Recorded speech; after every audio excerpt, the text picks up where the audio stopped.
We will suspend the meeting for a few minutes, so I apologize.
I know that you are looking blankly at me, but this is an issue of UN protocol. UN protocol has not allowed the entire delegation of Kosovo to enter the building.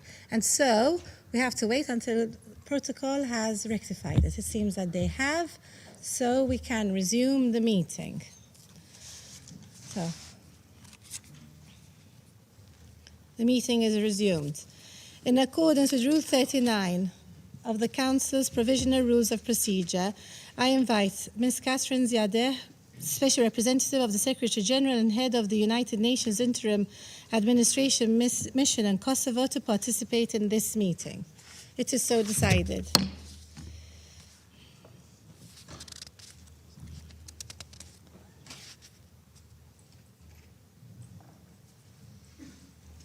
In accordance with Rule 39 of the Council's Provisional Rules of Procedure, I also invite Ms. Vjosa Osmani Sidriou to participate in this meeting. It is so decided. The Security Council will begin its consideration of item 2 of the agenda. I wish to draw the attention of Council members to the document S/2024/282, the report of the Secretary General of the United Nations Interim Administration Mission in Kosovo. I now give the floor to Ms. Caroline Ziadeh. Madam President, distinguished members of the Security Councils, Excellencies, ladies and gentlemen, it is my honor and privilege to brief the Council on the latest developments in Kosovo. I note this is my second address this year, owing to the extraordinary session held on 8th of February. Madam President, the Secretary General's report before you covers the main developments from 19th September through 15th of March. Allow me, therefore, both to update you on significant developments since and to offer you few observations of the situation in the wider perspective. I have held many consultations with political actors in Pristina and Belgrade, with religious leaders, civil society organizations, and with our main international partners on the ground. One of the key common observations is dissatisfaction with the level of progress being achieved through political dialogue and the direct effects this has upon the security situation. The level of mistrust, unfortunately, remains high and must be addressed. During recent months, tensions have simmered, with one major explanation being an inability to address long-standing issues through adequate communication and dialogue, whether this be between Pristina and Belgrade or between the Kosovo Serbs communities and the Pristina Central Authority. Over several months, sustained efforts have been focused on resolving the contested issue of local government legitimacy in 4 municipalities populated mainly by ethnic Serbs in the northern part of Kosovo.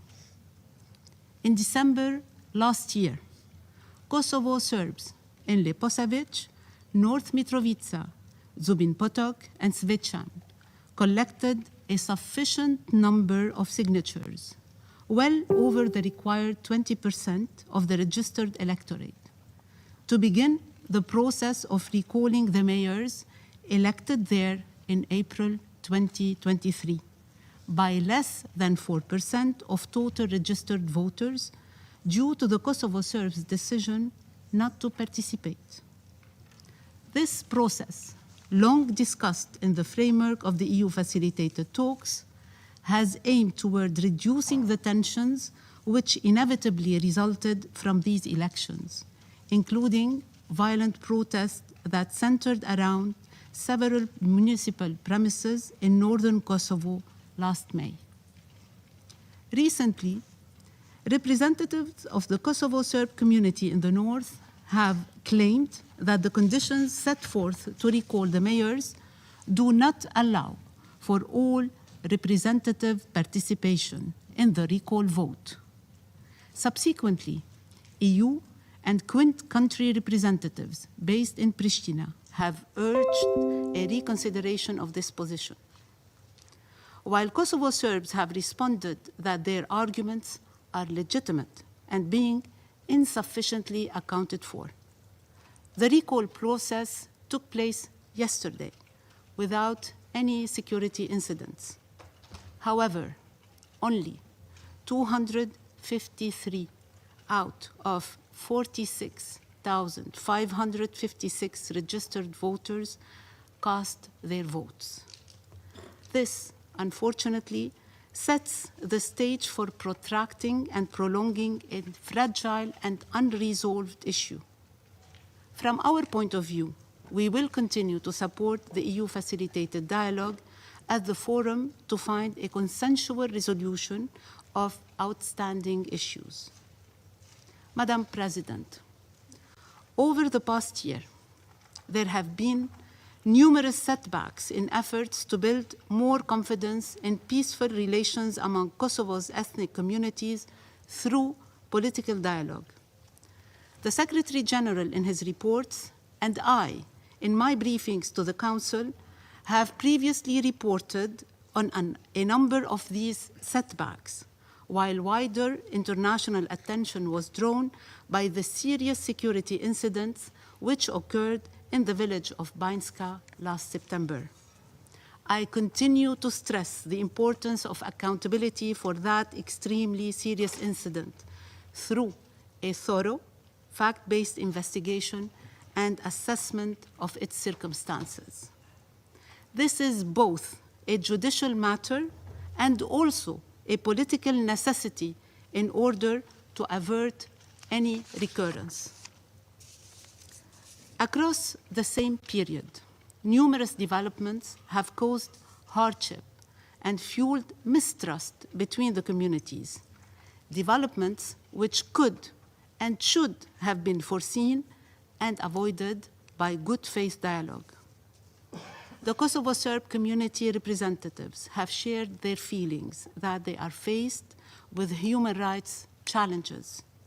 These, as well as the frequent use of inflammatory and derogatory rhetoric in both directions, demand close attention and scrutiny, as well as responsible remedial action by those in leadership positions.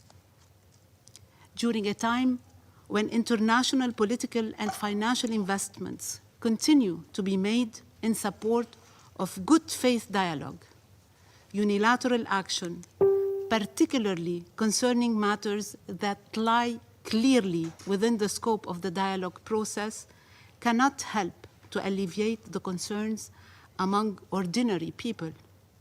The various agreements reached thus far through the dialogue process provide a clear roadmap toward the settling of many of these outstanding issues.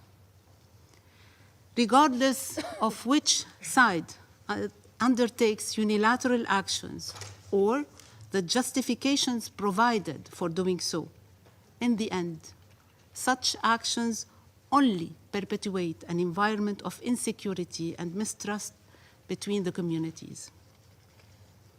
To build upon my remarks delivered on 8th of February in this Council, I must reiterate my continued concerns, also expressed by several member states, about the manner in which the new regulation on cash transactions was communicated and implemented, and how it has affected the more vulnerable segments of the non-majority community.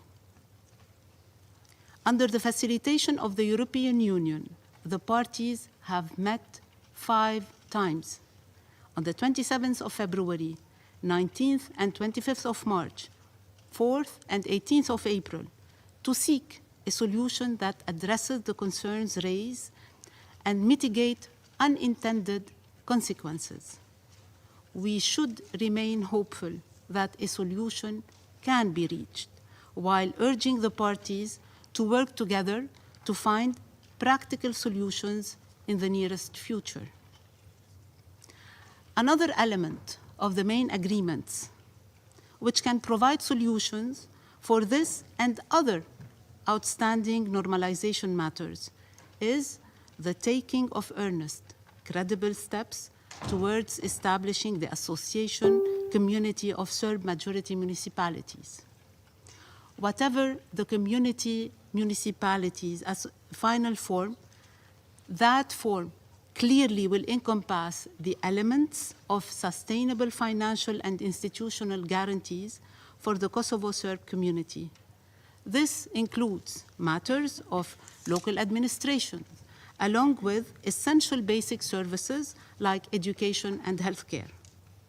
Repeated calls for its establishment should be heeded, as it will serve as an important step towards fostering trust between the Serb community and central authority. Madam President, the full implementation of the EU facilitated agreements has become an ever more pressing priority in order to help alleviate the continued series of crises that have emerged. It is therefore of utmost importance for both sides to remain committed to constructive, good faith engagement and that they find practical compromises. Madam President, on matters where implementation of essential agreements has advanced, meaningful results have been accomplished during this same time frame.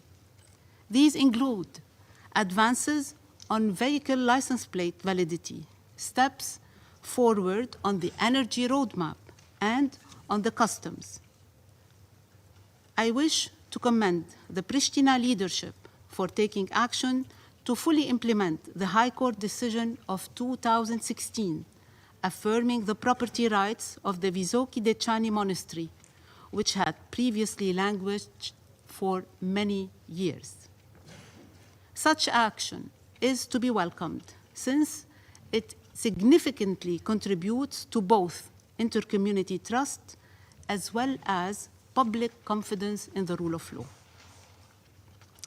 Madam President, UNMIK will continue to make full use of its resources in partnership with UN Kosovo team and our implementing partners to help the communities to overcome existing mistrust and to find opportunities for reaping the benefits of genuine cooperation. We will continue to seek support to work across multiple fields that creates new space for communities to work jointly to positively influence processes that affect the future of all. This remains a pillar of our mandated work. The mission has utilized its essential programmatic activities resources to facilitate innovation and collaboration to encourage greater mutual trust between the communities, find common ground, and establish more widespread tolerance to Kosovo's diversity. Madam President, in this context, the Barabar Center continues to carry out just such efforts at the grassroots level. Since my last report to you, the number of the center's major activities has surpassed 70 over the course of less than 1 year, engaging with more than 4,000 individuals representing all communities in Kosovo. To help inspire champions of trust building in Kosovo, in November, we conducted the second United Nations Kosovo Trust Building Forum, involving participants from all communities and professions who agreed upon 27 recommendations and many more related actions in 6 thematic areas: economic empowerment, environmental protection, language rights, media and misinformation, participation and inclusion, and strengthening the rule of law. More innovative initiatives lie ahead in collaboration and with mutual support with our many international and local partners. Madam President, the promotion and protection of human rights is a fundamental part of UNMIK's mandated work.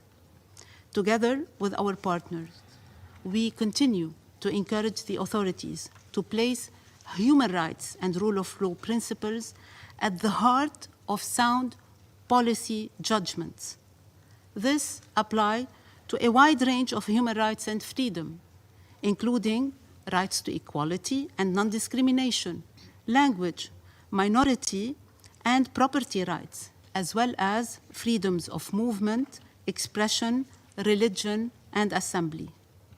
The enjoyment of these rights and freedoms is indispensable in sustaining Kosovo's multi-ethnic society. Madam President, on matters of transitional justice and the right to truth, I welcome the resumption of meetings of the Working Group on Missing Persons, with the first meeting in 3 years, having been successfully held on the 31st of January 2024. This direct engagement must continue. During this period, UNMIK continued to extend its support to the Legal Aid Center and the Kosovo Law Institute, assisting hundreds of vulnerable individuals, conducted specialized training for young Kosovo Serb lawyers to enhance their work in pursuit of the rule of law, and sponsored law student at a legal clinic promoting multi-ethnic media work. Madam President, while progress has been made in the legal and policy frameworks to address gender-based violence, the need for enhanced cooperation remains between government, civil society, and international organizations. The mission will continue to employ proactive measures, strengthen support services, train professionals, raise awareness, and empower women and girls towards full implementation and comprehensive implementation of women, peace, and security agenda. The mission also continued to prioritize the youth, peace, and security agenda. In this regard, the 6th UN Youth Assembly in Kosovo this May will again serve as a platform to gather young activists and leaders from across community in Kosovo and from around the region. The Assembly will support cross-community dialogue and entrepreneurship to help meet the challenges and opportunities of an AI-powered world. Madam President, allow me to add a further point of critical emphasis, namely that to achieve progress in Kosovo and fulfill our mandated goals effectively, the issues we and our partners tackle must be understood and treated as part of the wider regional context. We are aware that our work is part of a combined international effort to promote prosperity, stability, and peace in Kosovo and beyond. Madam President, I wish to express my appreciation for the daily cooperation and support we receive from our major multilateral partners, in particular KFOR, and the strength of our coordination with UN Kosovo team. Together, and with your continuing support, we will navigate this challenging period by maintaining foremost our focus on the rights and well-being of people. We will continue to call upon all leaders, political and civic, to meet their obligation in the same respect. Similarly, we will continue to give our full support to prioritize dialogue over unilateral actions or zero-sum divisive rhetoric. Acknowledging the trends of setbacks in overall trust, we will remain as determined partners to all who share the foresight for a better future. Good faith dialogue, communication, and mutual understanding mark the path forward. Progress is born from actions undertaken with the willingness to forge compromises. That's the progress.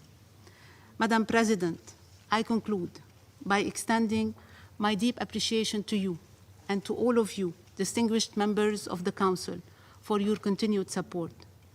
Such support is indispensable to UNMIK's continued endeavors to strengthen the conditions for a peaceful and normal life for all people in Kosovo, linked inextricably to peace in the region and beyond. And I thank you, Madam President.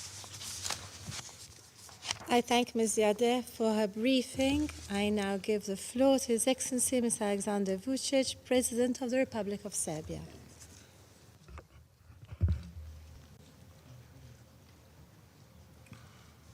Dear Madam President, esteemed members of the Security Council, dear Special Representative of the Secretary General,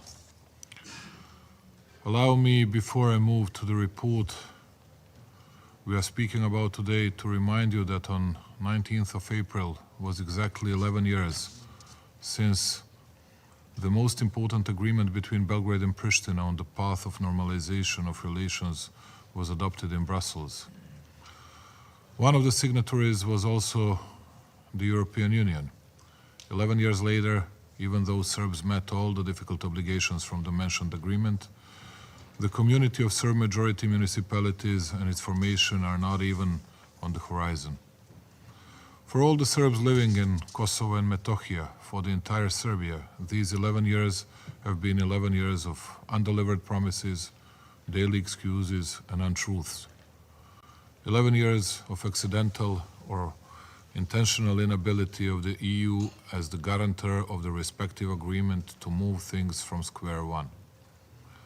Of course, all that resulted in what we can call today the legal violence and physical harassment of Serbian population in Kosovo and Metohija. First and foremost, I extend my gratitude to Secretary General Guterres and Special Representative Ziyade for their dedication to fulfilling the UNMIK mandate as outlined in UN Security Council Resolution 1244.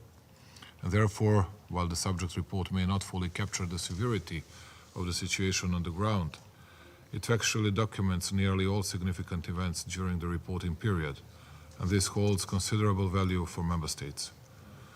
To gain a more comprehensive understanding of this report, I wish to highlight certain critical points for the esteemed members of this body to consider.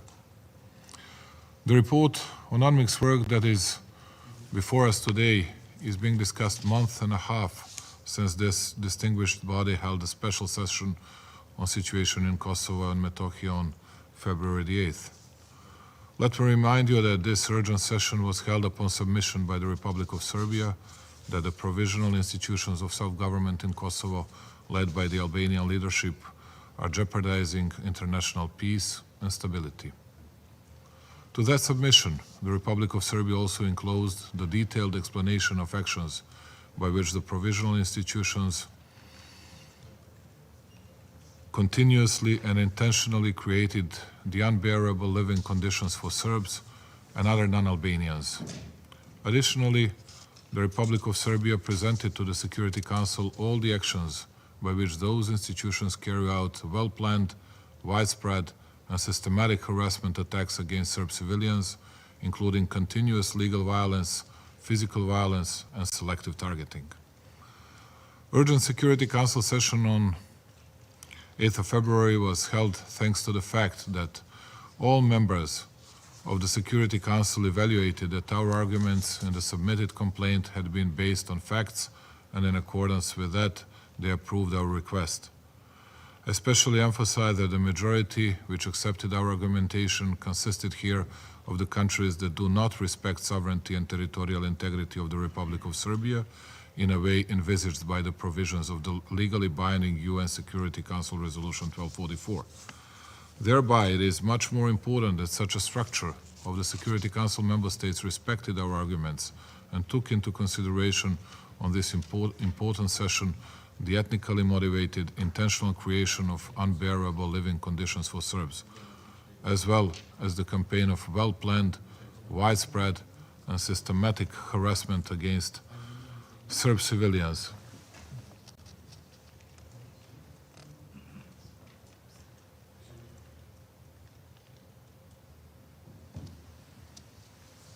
And their persecution by the provisional institutions of self-government in Kosovo. I will remind you that almost all members of this distinguished body expressed profound concern for the position of Serbs and other non-Albanians in Kosovo and Metohija and had urged for the dialogue. During those discussions, special emphasis was placed on the acute measure of abolishing cash transactions in dinars, whereby Serbian dinars, whereby Prishtina's regime dramatically and additionally made daily life of Serbs and other non-Albanians difficult, given that they predominantly receive their income in dinars.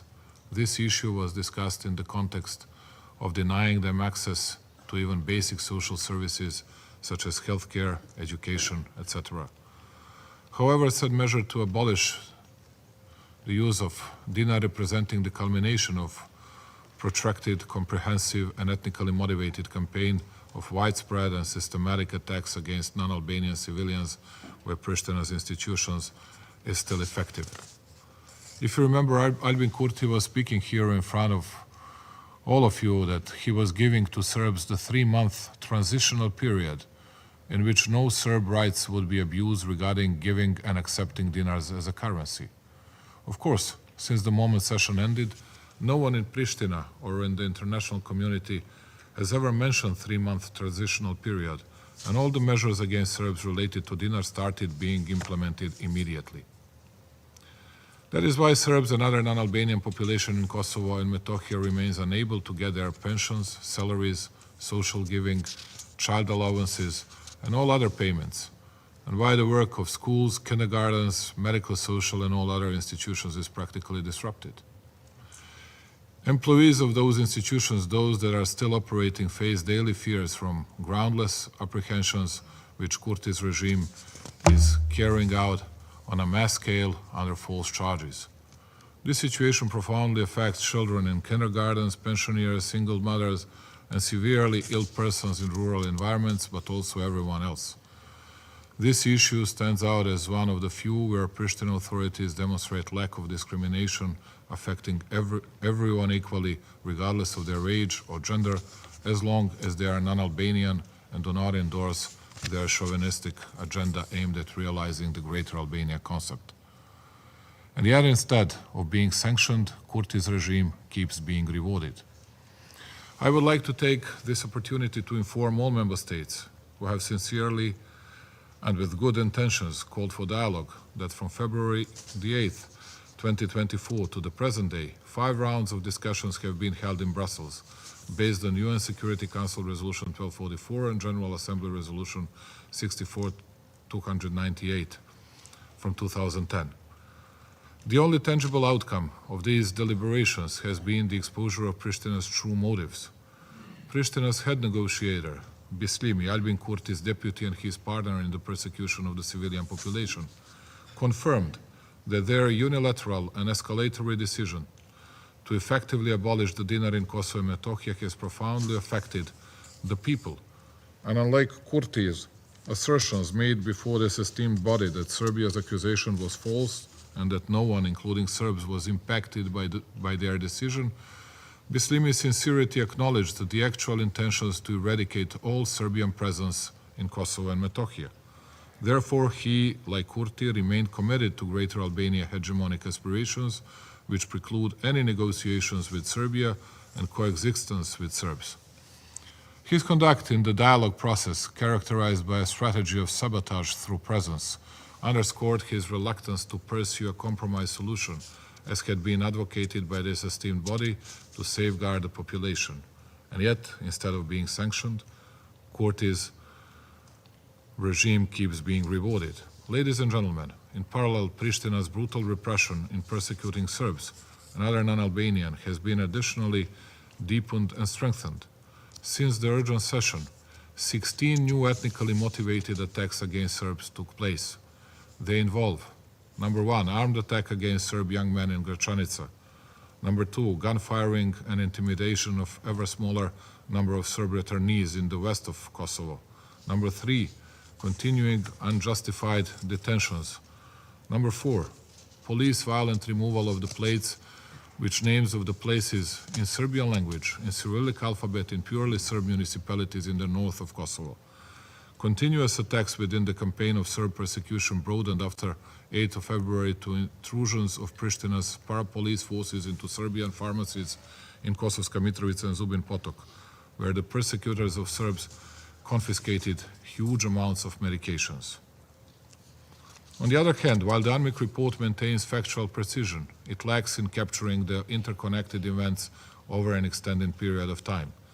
These events, when analyzed together, paint a stark picture of the ground reality.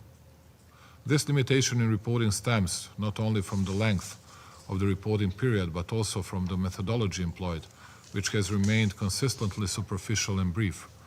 Therefore, it is my obligation, esteemed representatives of the member states, to offer further insight into the reported events, enabling you to grasp the overall situation more comprehensively.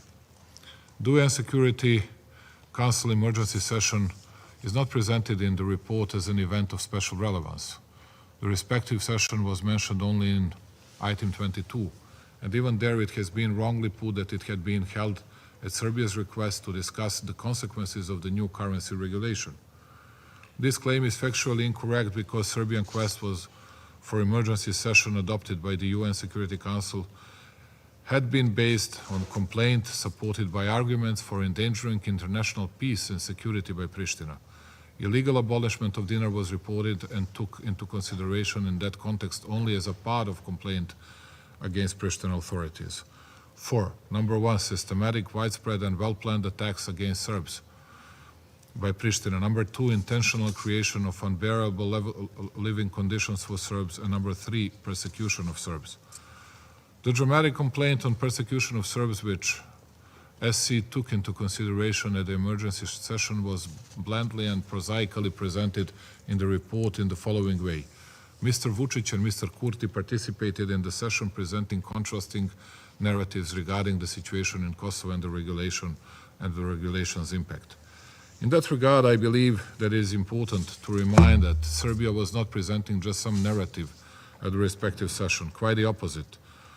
Our address was the mere numbering of concrete data and facts on the campaign of systematic, well-planned and widespread Pristina's attack against Serb population. On that occasion, I mentioned, among other things, concrete data on the following. The illegal expropriation of more than 1 million square meters of Serbian land for construction of illegal bases of special police in the north of Kosovo. Disabling freedom of movement for Serbs by meaningless stoppings, humiliating treatment, beatings, and even other acts of violence at illegal armed checkpoints and at other places throughout the north of Kosovo and Metohija. Arbitrary apprehensions of dozens of eminent Serbs, as well as unfounded long custody based only on their ethnicity and without raising charges. Meaningless shooting by Pristina special forces and almost constant presence of armored vehicles in peaceful urban environments. Making decisions on confiscating buildings owned by Serbian institutions which have been owning them for more than a century. Introduction on the 9 months illegal embargo on Serbian goods and seizures of legal goods owned by Serbian merchants.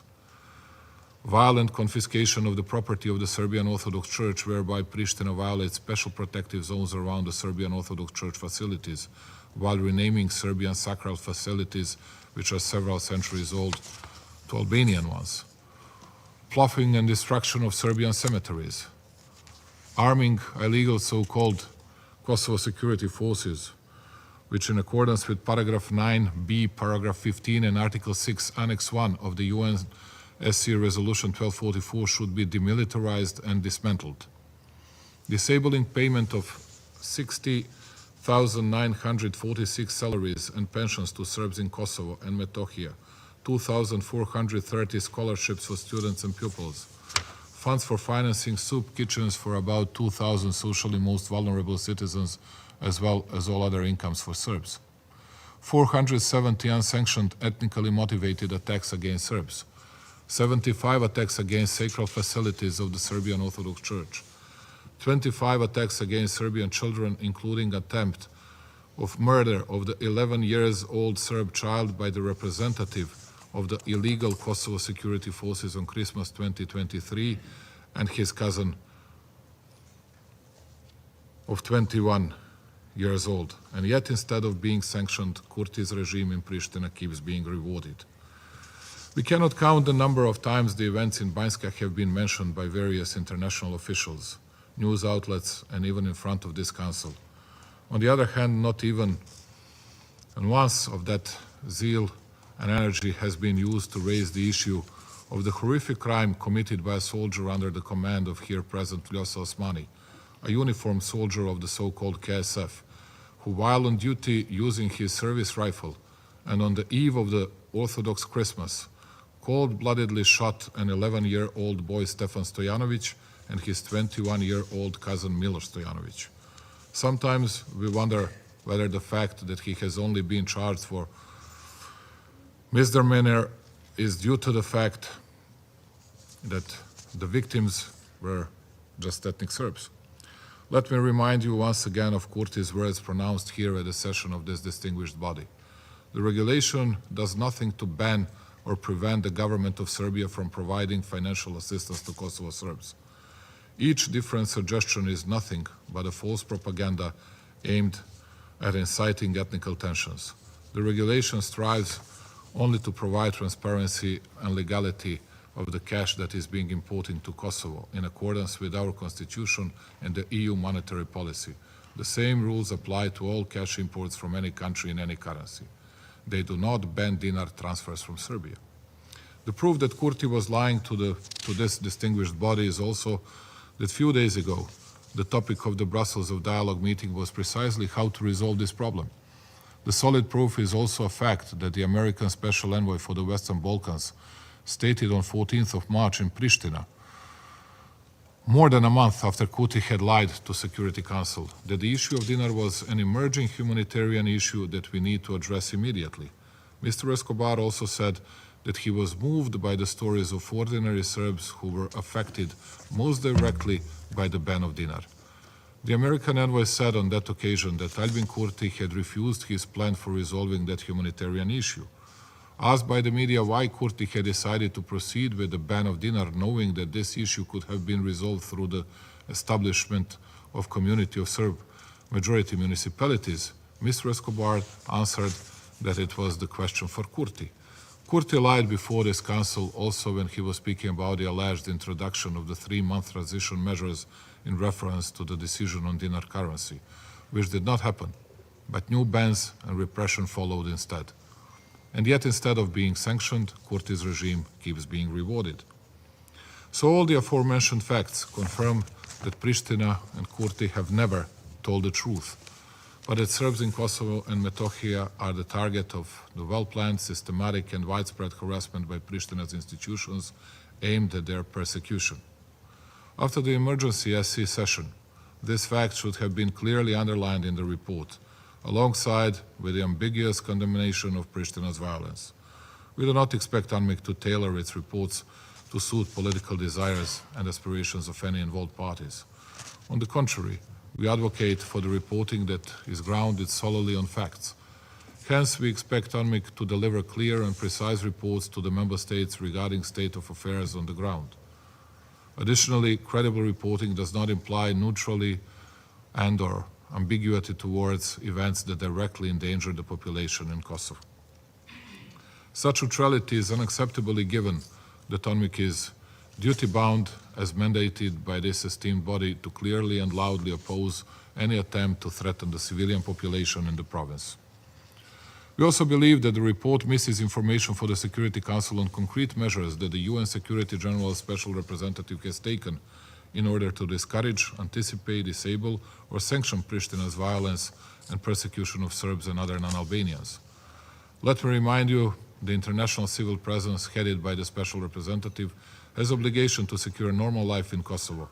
Paragraph 10 of the Resolution 1244 clearly reads that the Secretary General is authorized to establish international civil presence, among other things, in order to oversee the development of provisional democratic self-governing institutions and to ensure conditions for peaceful and normal life for all inhabitants of Kosovo. We had been listening for years that a special representative had transferred their authorizations to the provisional institutions of self-government and that there was no legal basis for him or her to take other actions. However, let me remind the Security Council that those competencies were transferred to the provisional institutions by the Special Representative through constitutional framework of provisional self-government in Kosovo. This document was enacted precisely by the UN Security General's Special Representative on 15th of May 2001 and in accordance with mandate outlined in UNSC Resolution 1244 via Regulation number 2001-9, and it remains legally binding. Furthermore, Chapter 12 of the UNMIK Constitutional Framework states as follows: the exercise of the responsibilities of the provisional institutions under this constitutional framework shall not affect or diminish the authority of the SRSG to ensure full implementation of UNSCR 1244, including overseeing the provisional institutions of self-government, its officials and its agencies, and taking appropriate measures whenever their actions are inconsistent with UNSCR 1244 or this constitutional framework. Therefore, it is undisputable that the UNSG Special Representative has the explicit obligation to report on the concrete measures she has taken to stop and disable ethnically motivated persecution of population in accordance with the UN Security Council Resolution 1244. Or at least to offer explanation why she failed to take such measures, if that is the case. Instead, like I said, what we have is a enumerating of almost all individual cases in this report, but other lack of clear context of persecution of civilians that is taking place in reality in the ground, which was discussed at the Security Council emergency session. However, while the emergency session of the Security Council was mentioned only once, and attacks against civilians within Pristina's campaign of their persecution, no even once, tragic development in Banjska village of 24 September were mentioned for a total of 8 times in this report. That is why I need to reiterate what I said at the emergency session of the Security Council, and which refers to the conclusion that those developments were not caused by the consequence of Kurti's repression and persecution of civilians. Serbia unambiguously condemned the violence in Banjska that very evening, and that is why it will not allow that this tragedy is used as an alibi for persecuting Serbs, as well as for diverting the attention from the fact that this persecution takes place in the ground on a daily basis. Let me remind you that for more than a year prior to tragic events, the Republic of Serbia had been publicly warning of all international representatives that Serbs in Kosovo had been facing systematic and widespread attacks and violence of Kurti's chauvinistic regime. Since autumn 2021, Serbs have been completely excommunicated from the political economic system of the so-called Kosovo. Serbian police, envisaged by Article 9 of the Brussels Agreement, was replaced with Kurti's mono-ethnic paramilitary formations that are harassing, beating up and apprehending. Nobody wanted to listen to our pleas to stop the terror. Pristina has been systematically undermining life and elementary rights of the Serbian people. Let me remind you that Pristina organized then in Serb-majority municipalities shameful elections, which Serbs boycotted for a violation of their rights and for endangering their safety through Kurti's illegal replacement of the regional police commander. Even though only 0.029% Serbs voted in those elections, and Serbs constitute 95% of the population there, new Albanian municipal authorities were confirmed and appointed with complete absence of any legitimacy. Then they came to the head office of those Serbian municipalities as true procurators, followed by heavily armed Kosovo special police units. What followed then is the brutal terror against the Serbs, who are now being terrorized by the special police forces, while illegitimate Albanian municipal officials make and implement decisions that are directly against the interests of the Serbs. And yet, instead of being sanctioned, Kurti's regime keeps being rewarded. In spite of the declarative international calls to end this situation, Pristina persistently continues with the occupation of the north and disables the election of legitimate local authorities. After false promises that it would revoke illegitimate Albanian officials, it requested a petition from Serbs for the replacement of the respective authorities in order to organize the referendum for revoking them. In order to make such a referendum a successful one, it takes turnout of more than 50% registered voters, and Serbs had initially agreed to organize signing of the mentioned petition and gathered more than 20% required voters' signatures. So 6 times more than number of votes by which some Albanian officials were elected. In order to prevent revoking and maintain favorable conditions for continued persecution of Serbs, by manipulating with the voter lists, Pristina suddenly increased the number of registered voters. It was done in the period when more than 15% majority Serb population escaping from the repression left the province. That is why there were 46,249 voters in voter list of those 4 municipalities today, which is 5.7% more than in 2021. Between October 2021 and March 2024, 2,498 new voters were added, and number of Albanian voters was artificially increased by 12.42%. If one adds to that the disabling of voting by mail for the expelled persons, but also the campaign of intimidation and blackmails against the Serbs not to take part in such a referendum, it is obvious that Pristina intends to finalize the persecution of Serbs with the support of illegitimate municipal authorities. That is why the recent decision made by the Serbs to boycott such a referendum is quite understandable and the only possible one. because they are disabled to reach the set threshold of 50% registered voters by being persecuted, banned to vote outside Kosovo, and by registering Albanian voters not living there. In parallel, Pristina threatens Serbs with tax sanctions, financial sanctions of 2,000 euros if they refuse the call for census. It carries out arbitrary apprehensions and all other kinds of physical and institutional violence. Speaking of arbitrary apprehensions of Serbs, which, by the way, were marked as unacceptable by the European Union, but also speaking of false guarantees of international community that there would be no apprehensions of Serbs for taking part in protests, allow me to mention on the most recent case. On April 14th, Pristina Special Forces arrested Srećko Sofronijević, Serb from Zvečan, whom they wounded in the back from automatic weapons in 2021. He was wounded at the political protests of Serbs against the illegal intrusion of those units in the north of Kosovo, where in accordance with Article 9 of the First Agreement from 2013, they should not come without approval by Serbs. Sofronijević hardly survived the shooting, for which none of the members of Pristina Special Forces was called for accountability, let alone sanctioned. Instead, Sofronijević was arrested a few days ago and placed to custody on charges for a violation of the so-called constitutional order of the fake state and the so-called Kosovo. He is a man who has never made any offense or anything else, and who spent all this time of Pristina's terror in his hometown and his house. When he was arrested, of course, he was accompanied by his wife. Despite all that, Pristina apprehended him on charges for the aforementioned offense.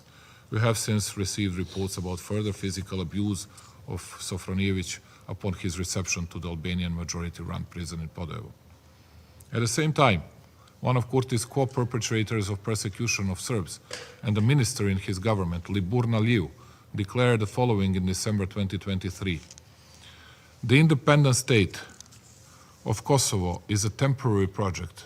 This is a citation. A Kosovo nation cannot be created. So, the innocent and shot Sofronijević is imprisoned for the alleged violation of some constitutional order, and Aliyu is still free, occupying one of the highest-ranking positions in Pristina. That much about the apprehensions and persecution of Serbs as a part of some alleged non-selective implementation of the law. Those who are friends and supporters of Pristina are the only ones believing in this kind of the rule of law. Serbia demands the immediate release of all political prisoners held by Pristina's regime. There cannot be reconciliation without liberation of all political prisoners. Let me remind you that Serbia has adopted several times the amnesty law, according to which thousands of KLA terrorists, including Albin Kurti, were set free. Speaking of the rule of law, the biggest opponent of the so-called Kosovo's constitution is not us in Belgrade, but precisely Kurti regime. It might seem unusual to you, but this is not exaggeration, but easily verifiable fact.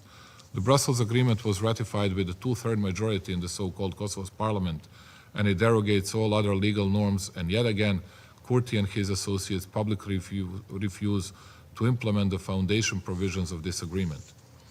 Constitution guarantees the equality of Serbian language and Cyrillic alphabet, which is omitted. The Constitution envisages that one ministry should be led by the party that wins the majority among the Serbs, which has been completely neglected.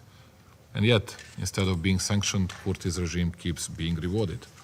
In other words, while everybody has been talking and reporting for months on the situation in Kosovo through a wrong interpretation of the events in Banjska, what we have in the ground is the continuation of open and unsanctioned persecution of Serbs in formally peaceful terms, while not having a single action to stop that crime against humanity, just like it is confirmed by this report. Dear President, distinguished members, UN Security Council is one among only few international fora before one can discuss in arguments and openly about the situation in Kosovo. To tell you the truth, there are less and less opportunities to do so, because the representatives of Pristina, with wholehearted political advisory and logistic help from their international sponsors, by making small steps, impose as the perfect act something that is not normal and that is inadmissible from the position of the international law, and something that must be accepted calmly. The United Nations, as the last instance and the bastion of defense of international law, cannot allow ambiguous flexibility in evaluating dramatic crimes against some population, because thereby the system founded on the UN Charter undermines itself and its own authority. Today we need strong and principled United Nations more than ever, and the situation in Kosovo and Metohija is a good opportunity for the World Organization to strengthen its authority. In addition to insisting on clear condemnation and termination of persecution of Serbs, the Republic of Serbia underlines once again that it is fully committed to the Belgrade-Pristina dialogue as the only peaceful way for overcoming disagreements and resolving problems. Persistent refusal by Pristina to consistently implement almost any out of totally 52 reached political agreements is the additional evidence that Pristina persecutes Serbs with clear premeditation. In other words, those agreements were designed and reached precisely that the relations between Belgrade and Pristina could normalize in time, and that all people during this political process could live their normal life in reality. It involves also Serbs in Kosovo, to which the agreements from 2011 guarantee dozen specific solutions for protection of their anyway difficult position in dominantly Albanian environment. As a credible and responsible partner, to that aim, Belgrade had delivered its commitments from the dialogue a long time ago. By doing so, it had been continuously making very painful concessions, among other things, that Serbs in Kosovo could enjoy peace, safety, and respect for fundamental rights.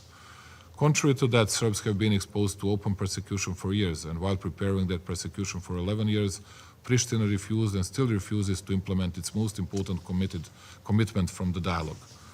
That commitment refers to the need of consistent establishment of the community with Serb-majority municipalities, as agreed by agreements from 2013 and 2015, as the mechanism for protection of individual and collective rights of Serbs in the province, as the foundation of the entire normalization process and all other agreed agreements. Let me make it clear, Belgrade's insisting on the ASM or CSM is without any prejudice to the status of Kosovo and Metohija. This is about institutional solution that would anticipate it and disable persecution of Serbs that has been carried out in the past years. It is meant for enabling safe life in the ground, economic development, and protection of elementary political rights of Serbs. If the ASM were established in the past 11 years, I'm certain that it would create favorable conditions for the true dialogue and historical reconciliation between the communities. However, this is precisely what those who are in power in Pristina do not want. The reason is that they are guided by ethnic hatred towards the Serbs, which they use for inciting international tensions and as an excuse for finalizing the persecution and ethnic cleansing of Serbs. That is the only reason why they are against the formation of the ASM in accordance with the agreements from 2013 and 2015, hoping that by successive cancellation of rights and creation of unbearable living conditions for survival of Serbian people, this would relieve Kosovo and Metohija, whereby the idea of the ASM would be pointless. Unfortunately, the obvious is not obvious in this report too. I reiterate very well-known factual data and neutrally given data on place, time and topics of the dialogue meetings that are very well known to all of us will not end persecution of Serbs, lead to the stabilization of circumstances, and force Pristina not to undermine the dialogue and finally implement its obligations. In that sense, it's really high time that we perceive that the population in Kosovo cannot rely either on the United Nations as the objective arbiter and someone that will prevent Pristina's cunning ethnic engineering. I'm afraid that it brings us to the possibility of unpredictable scenarios with immense consequences. In order to eliminate even the slightest possibility that such a development does not take place, we believe that it is necessary that the Special Representative exercise her authorizations and supervises the provisional institutions of self-government, but also to take urgent actions in cooperation with KFOR aimed at ensuring safety and human rights to all inhabitants of Kosovo. Simply said, it is obvious that we urgently need a solution that means more UNMIK, not less. Ladies and gentlemen, unfortunately, pogrom against the Serbs in Kosovo and Metohija has been lasting since 1999 until today. Let me remind you to some of unpunished crimes committed in the presence and before the eyes of the UN international forces with predominant participation of the same countries that committed the aggression against the Federal Republic of Yugoslavia. In July 1999, Albanian terrorists massacred 14 Serbian farmers from Starogradsko village near Lipljan. In February 2001, a bus taking Serbs displaced from Kosovo and Metohija to visit the graves of their loved ones was blown up. 12 Serbs were killed and 43 of them were wounded in that attack. In 2003, Albanian terrorists in Goraždevac were shooting at Serbian children who were swimming in Bistrica River. and 2 children were killed then, while several were severely wounded. The culmination of evil was the pogrom against the Serbian people in March 2004, when 16 Serbs were killed, hundreds were injured, about 4,000 expelled, 6 towns and 9 villages experienced ethnic cleansing, more than 800 facilities, including 35 Orthodox churches and monasteries, were destroyed or severely damaged. And the balance of 25 years of the alleged peace is almost 250,000 Serbs and other non-Albanians that are still expelled and internally displaced. They don't seem to have right to a sustainable return, because the creators of the apparent peace estimated that it is easier to integrate those people into environments where they are against their will than to create functional multi-ethnic society in Kosovo. If we translate this into daily language, it is obvious that everything has been tolerated for Albanian extremism in the past 25 years, and in such a way that the ideologists and executors of the politics of evil and persecution of Serbs are not isolated and punished but rewarded. Not only that no one who ordered these crimes was brought to justice, but on the 20th anniversary of the March pogrom, that chauvinistic regime offered again the same lie on the drowning of 3 boys in Chabra village, which initiated the inevitable wave of violence, murders, robberies, and expelling. It is clear to everyone that the aim of this was to justify the violence, but at the same time the invitation for repetition of crimes that had taken place on that fatal 17th March. And yet, instead of being sanctioned, Kurti's regime keeps being rewarded. Commitment to peace is not a predominant state of the mind in Kosovo. Political elite in Pristina does not think of peace as of the value, and their obsession is consolidation at any cost of what they see as an independent state. And they are carrying out that project now by persecuting Serbs and other non-Albanians, not caring for the lives of the people. Distinguished members of this council should know that Albin Kurti is not here today because he is busy undermining regional stability, since he is personally at the forefront of his party's campaign for elections in neighboring North Macedonia. And imagine, the most popular politician in Macedonia is not Albin Kurti, it's Aleksandar Vučić, president of Serbia, but not having any kind of campaign in North Macedonia. As the president of Serbia, I'm sorry that our citizen acts in this way in the international arena. I want to convey to the people of North Macedonia that interfering in their internal matters is not a politics of Serbia, but of our irresponsible citizen Albin Kurti. We will certainly have the opportunity today to listen to fairy tales from those from Pristina who ordered pogrom against the Serbs about the so-called Kosovo as the champion of democracy. We are deeply disappointed that UNMIK report that is before us today does not provide sufficient foundations to claim the opposite. But as the President of Serbia, UN member state, facing secessionist movement in its southern province, I am obliged not to make compromise with the truth and not use euphemism for the actual state in the ground. Even though today's session is dedicated to the concrete 6-month report on UNMIK's work, I must warn you not only to the danger resulting from revitalizing the hatred politics carried out by Pristina, but also to the danger brought before the international legal order by the operation of bringing Pristina, that is, self-declared Kosovo, to membership of the Council of Europe. The final of this mockery against the international law is planned for mid-May, and that is why we can easily find ourselves in a situation where chauvinistic regime which is carrying out persecution of the entire nation is rewarded for their actions, and precisely by the organization whose sense and proclaimed objective is to promote and protect the rule of law and to protect human rights and freedoms. For creating already in details described apartheid system in the heart of Europe, Kurti's regime was rewarded with visa liberalization, probable membership to the Council of Europe, and what's even worse, by arming the illegal armed forces for which this council established that they should not exist. In the meantime, what is the world doing? The world is silent because the politics of democracy with development and preservation of multicultural and multi-ethnic society, for which the Western countries' taxpayers gave billions, is replaced by the politics of consolidation of the so-called Kosovo statehood. With the Council of Europe membership, Kurti would be directly rewarded with political support for the next so-called Kosovo elections, having in mind that the opposition, following the Quint advice, publicly called on Pristina not to apply for membership to the Council of Europe. It turns out that Kurti will get another victory served on a plate. Implementation of the decision on property of Dečani Monastery is actually the best indicator what kind of a banana republic we speak about. The only reason why the judgment on ndiqni has been finally implemented after 11 years is faking the tolerance towards the church, while for the past 2 years the land of the size of 2 states of Vatican was taken away from Serbs in the north, though expropriation which is illegal even in accordance with the so-called Kosovo laws. That is why I warn this body, member states, as well as all other bodies of the United Nations, to have in mind that there are plans that the same model of blind denial of reality is implemented also within the UN, and all with the aim to make perpetrators of persecution against the Serbs happy, as well as to meet political interests of the powerful ones. If that would ever occur, it would beyond any doubt be the final and the fatal blow to international law that would inflict the irreparable damage to the UN system and international order based on equality and sovereignty of member states of the World Organization.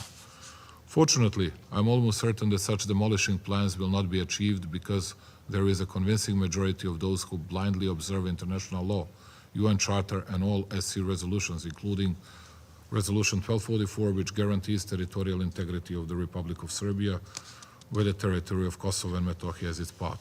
I want to urge on the conscience on the countries that supported the independence of the so-called Kosovo, a project that you had presented to the world and your domestic public as the future model of liberal democracy, multi-ethnicity and multiculturalism, is galloping today towards mono-ethnic despotism cleaned of all minorities.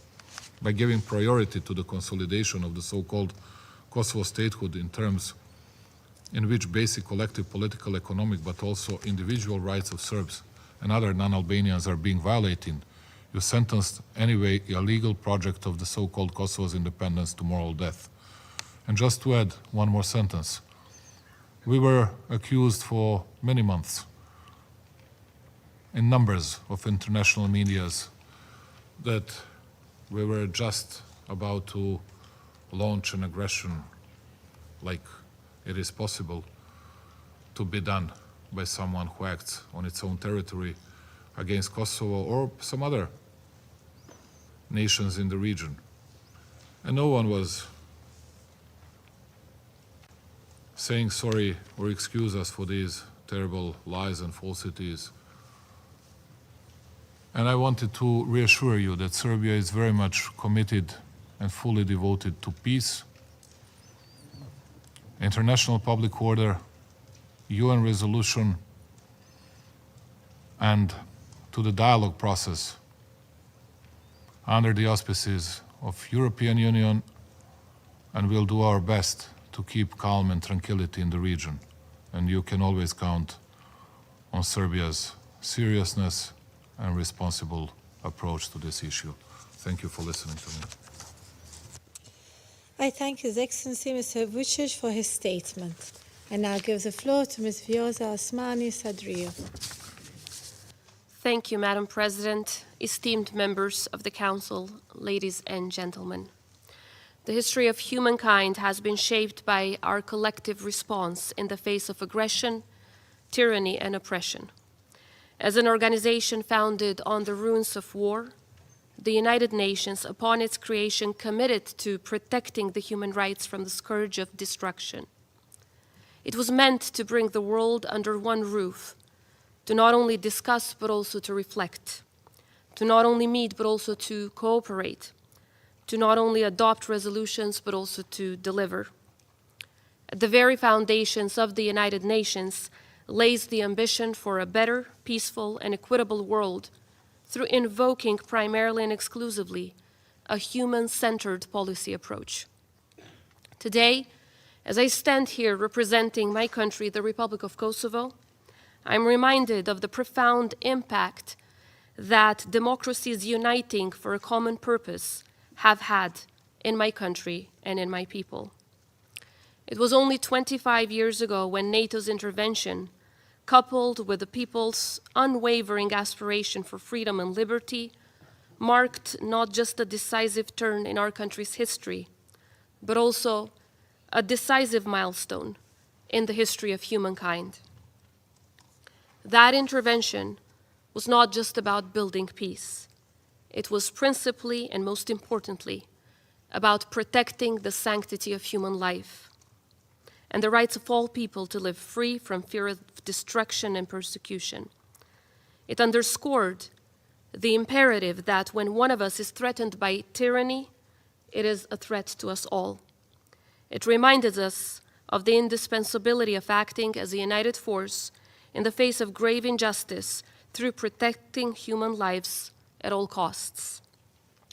25 years later, Kosovo shines as a resounding success and advocate for democratic values, embracing diversity, promoting multi-ethnicity, and advancing human rights for all. We have come a long way ever since, and we are witnessing an extraordinary and inspiring transformation. Our young republic has not only overcome the ravages of war, but has turned into an outstanding example of democracy in action, fueled by the vibrant spirit of our youth and the unwavering commitment of our people. Kosovo's global footprint in sports, the realm of music and film, in the burgeoning ICT sector, and equally so in science and innovation, driven by artists, sports people, innovators, students, entrepreneurs, and other professionals alike, is expanding and becoming more historic and impactful with every passing day. Each of these achievements encapsulates the essence of a people reborn, a people that thrives on hope, works with passion, and dreams with courage, paving the way toward a full future with possibilities and successes. Our history also exemplifies how our strength lies in the power of our alliances. We have made great strides because of our steadfast resolve to raise from the ashes of war, but equally so because of the support, the guidance from, and the partnerships we've built with countries that stood by us and with us during our darkest days.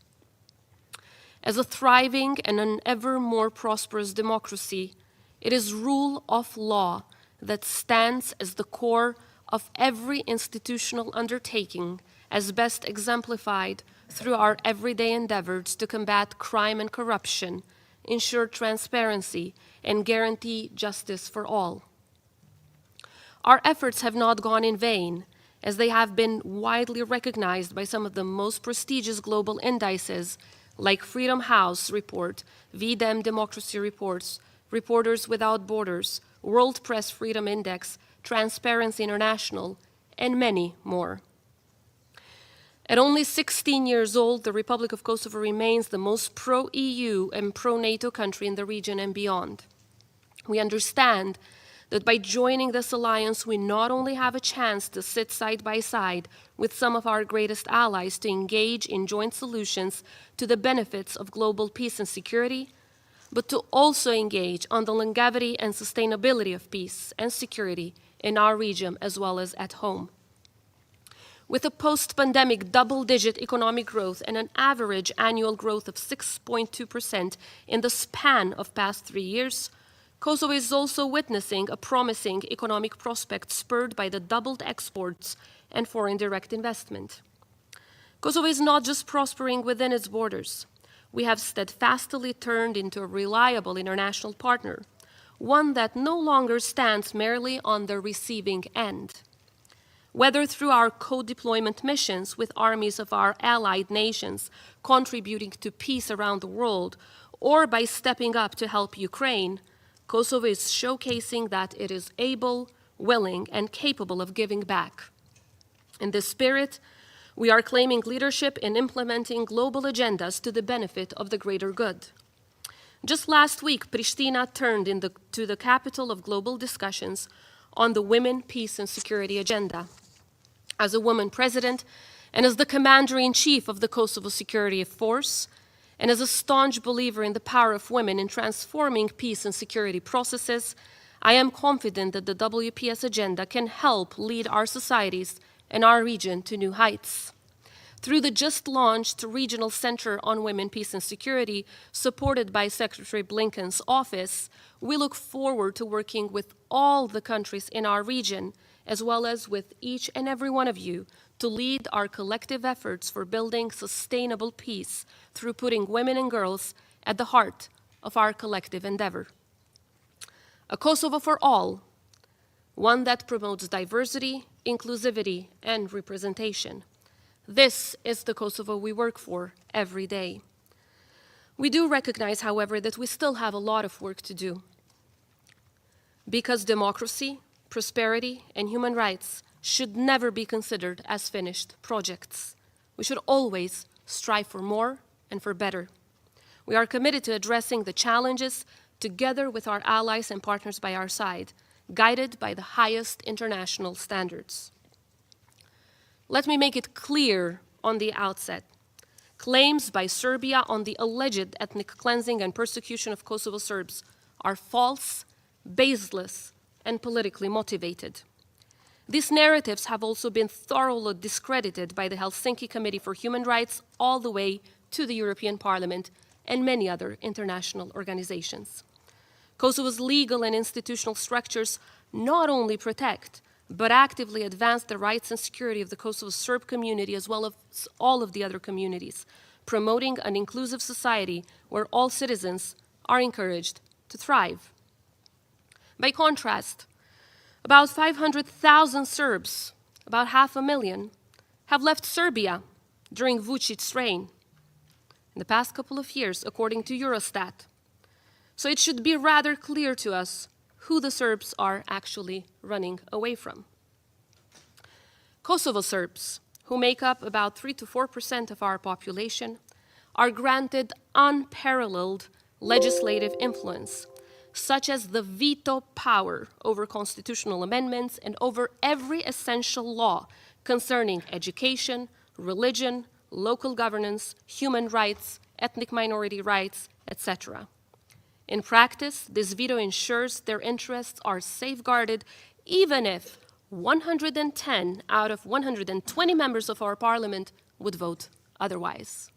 So it's in the hands of those 10 Serb members to decide. The Constitution and national laws ensure that the Serb language is recognized and used as an official language across all of Kosovo, providing education and all public services in Serbian language, affirming as such the community's linguistic rights. Equally so, as confirmed by credible independent reports, the Orthodox religious sites are provided the highest level of security, while the Orthodox Church enjoys particular protections under Kosovo laws. In fact, aside from a few isolated thefts common to all religious, cultural, and private sites, there have been no ethnically motivated attacks against the Orthodox Church for many, many years, as confirmed by NATO's presence in Kosovo, refuting any claims of ethnic or religious targeting. In fact, out of the 30 cases that have been registered in 2024, the vast majority of them have been against Albanians and one against the Roma community. Multi-ethnicity and multiculturalism are values which we cherish and we will defend at any cost, despite continuous disruptions and challenges caused by the violent and illegal interference of Serbia. Our commitment to building a Kosovo for all is no coincidence. It is grounded on our staunch belief that only a representative, inclusive, and open democracy is a sustainable democracy. But most importantly, it is grounded on our unwavering commitment to make sure that no one ever endures or has to go through what we had to go through. Unfortunately, even after 25 years from when NATO put an end to the genocidal campaign of Milosevic, the destabilization efforts and aggression by Serbia remain unfortunately ongoing and active. Over the past year, Serbia has escalated its constant aggression towards Kosovo, initially with the abduction of 3 Kosovar policemen within our territory, thereafter with attacks on Kosovar journalists, as well as the attack on 93 NATO soldiers, with some left with lifetime injuries.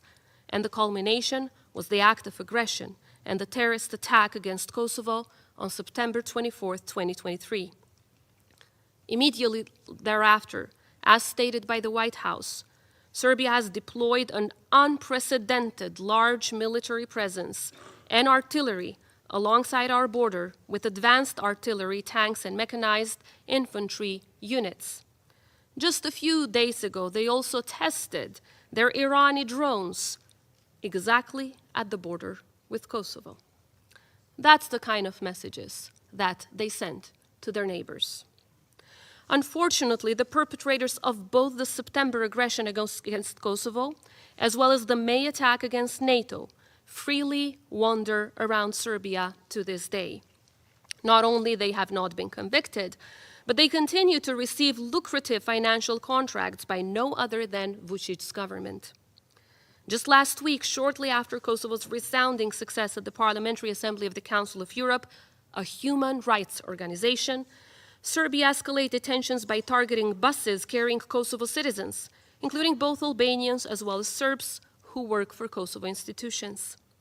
They confiscated personal documents and subjected individuals to prolonged interrogations, leaving passengers, including little children, without food or water or medical services for a very long time.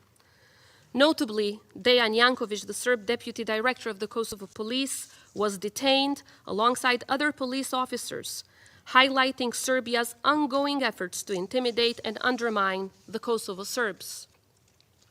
What's very clear is Serbia's consistent efforts to disrupt the integration process of Serbs in Kosovo, using both criminal and terrorist tactics to exert control and spread fear, thereby undermining the security and constitutional order of the Republic of Kosovo. The Serbs who had integrated into the institutions of Kosovo were coerced into massively resigning due to pressure exerted by Serbia's illegal structures. Attacks on their properties, destruction, and risk to their lives with the goal of forcing them to leave Kosovo institutions are frequent scenarios invoked upon those who refuse to resign from Kosovo institutions. So yes, Kosovo Serbs are under pressure, but not by the government of Kosovo, but clearly by the government of Serbia. Just imagine a Serb politician who laid flowers in the grave of a 7-year-old Kosovo girl killed during the war was immediately arrested and tortured in Serbia's prisons. And this is the fate of every Serb who does not strictly keep with this man's line. As you might remember, Kosovo Serbs were forced by Serbia to boycott local elections last year. Just yesterday, we once again offered citizens in our northern municipalities the chance to recall their current mayors and elect new ones. Unfortunately, this opportunity was vastly underutilized, primarily due to coercive pressures from Belgrade, orchestrated by the Serbian list and illegal criminal structures. Despite these challenges, Kosovo upheld its democratic values, demonstrating political maturity and strict adherence to the highest international standards. So if there are Albanian mayors still in their offices, the Serbs in Kosovo have Vučić to thank for. A recurring narrative propagated by Serbia is the discussion around the Association of Serb-majority municipalities. ASMM was initially signed as part of the 2013 agreement. I repeat, agreement. But it was never meant to become an isolated issue. Several conditions had to be met by Serbia before the ASMM comes to life, notably the obligation to dissolve illegal structures. Yet so far, Serbia hasn't delivered in any of those, but has turned those illegal structures into paramilitary ones that commit destabilization and aggression against all of its neighbors. While we know too well that non-implementation of agreements is Serbia's middle name, it is quite a hypocrisy for Serbia to preach of the necessity for our side to deliver while they constantly violate their side of the deal, or deals, because there are too many of them not implemented by them. Whereas when it comes to the Brussels Agreement of 2023, it does have 11 articles, not just one. However, before proceeding any further, Vučić should clarify whether he accepts the 2023 agreement, as his government clearly indicated in a letter sent to the EU that they do not. Whereas, on behalf of the Republic of Kosovo, I'm here to recommit to all of you, as we have many times before, Kosovo's intention to implement this agreement swiftly, entirely, and unconditionally. Let me be frank, a Vuçiqit that really cares about the Serb citizens in Kosovo is not a Vuçiqit that openly opposes Kosovo's membership in the Council of Europe, a human rights organization. If his truest intention is to advance the rights of Kosovo Serbs, which he claims is the underlying motive for the implementation of the ASMM, then Vuçiqit should be the strongest advocate for Kosovo's membership in the Council of Europe, which evidently means more human rights for Serbs in Kosovo, not less. More human rights for all the citizens of Kosovo, no matter their ethnicity, no matter their religion or other background. Esteemed members of the Council, the memories of the war still echo starkly in the minds and the hearts of so many of us seated in this room. When searching for the right words to convey to the world the true meaning of war, I turned to Vasfije Krasniqit, rrjetet Tahiri Suleimani, Ilham Muçoli, and Farie Hoti, who are sitting with me here today, the 4 members of my delegation, as well as to the women, men, elderly, and children tuning in from their homes or on the move. We have not just heard of wars. We've lived through the horrors of it. We have not just read about wars in history books. Our recent history was defined by one. We don't just look at images of a war, because the memories of war unfold with every passing day. The war is over, but the scars are left forever. I want to share with you just a few of more than 1 million stories that the people of Kosovo had to endure. 5 days ago, we marked the 25th anniversary of one of the cruelest, most inhumane massacres of the Milosevic regime. Ilham Muçoli, who's accompanying me today, was only 14 years old when her house was raided by Serbia's police forces. 53 civilians, the vast majority of them children, were initially fired at as they were all gathered in one room. While the police left to resupply, Ilham managed to jump out of the window and run away, despite being wounded by bullets. Shortly after, the police returned stocked with patrol supplies to set all of the 53 civilians ablaze. Ilham will never be able to forget the deafening screaming of some of the children that were still alive as they were being burned down to ashes. And as if that was not enough, the police set them on fire again and again and again. Little children, as young as 6 months old and 10 months old, were burned down in an effort to wipe them off from the face of the earth, just because they were Albanian, just because they belonged to an ethnicity different from that of the policemen and the army of the country in the regime of which this man served as propaganda minister. The scale of the burning of the bodies of those little kids was so grave that the surviving family members were only left with so little of the dearest ones as to be able to put all of the 53 victims in one single grave. A memorial was built in remembrance of the victims nearby the place where it all happened, but no Serb politician in these 25 years, not a single one, ever came to kneel in front of the grave of those little children.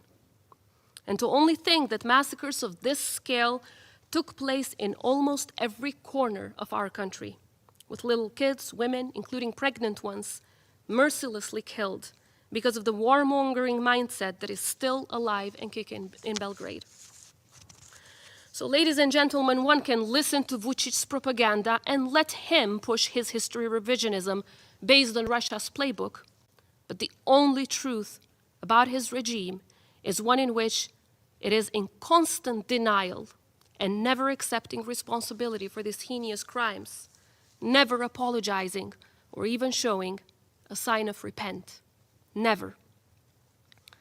The massacre of Poklek, like all massacres around Kosovo, showed that Milosevic and his then propaganda minister, today sitting in the chair of a president, were not only seeking to wipe all Kosovo Albanians off the face of the earth, They also wanted to destroy evidence altogether and have no witness left.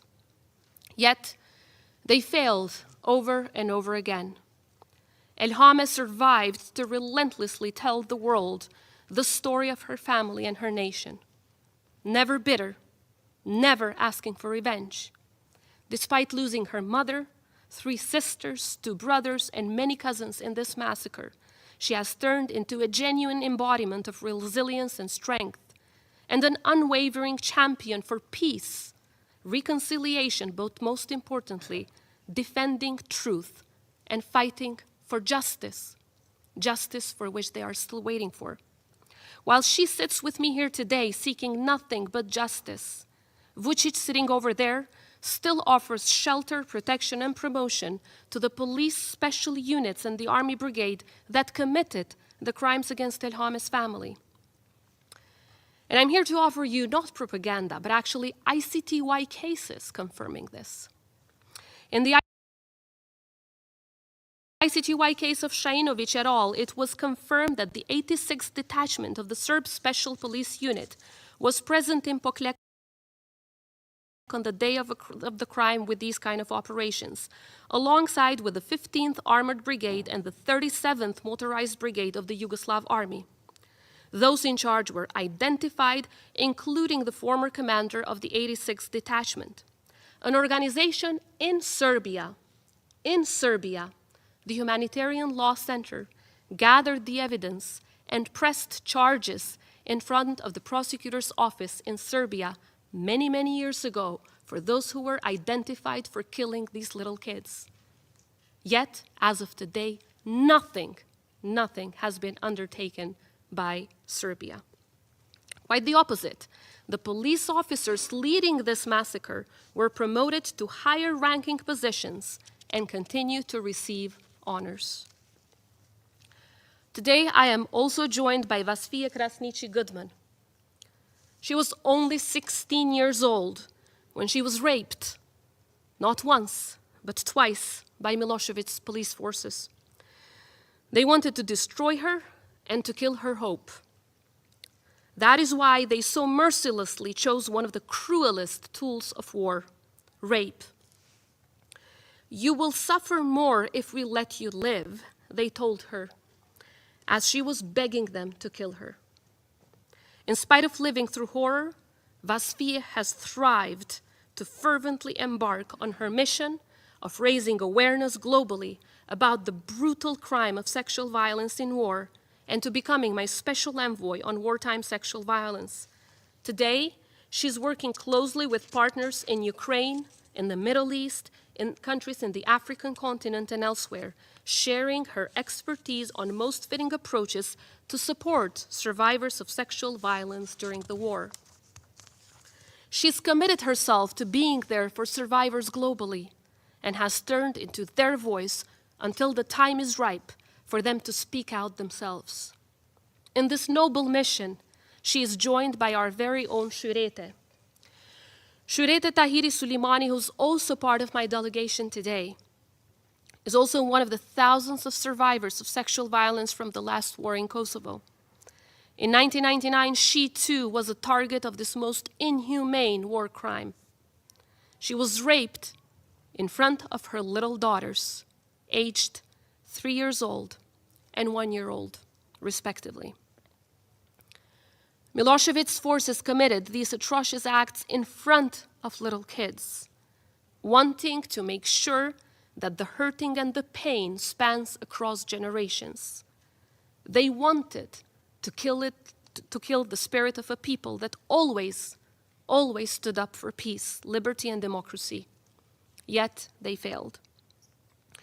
While Vasfije, rrjetet, and her daughters still grapple with the trauma of the war, they are unwavering in their commitment to leave no stone unturned to make sure that others never have to experience what they have gone through and that justice is served. They have chosen action over despair.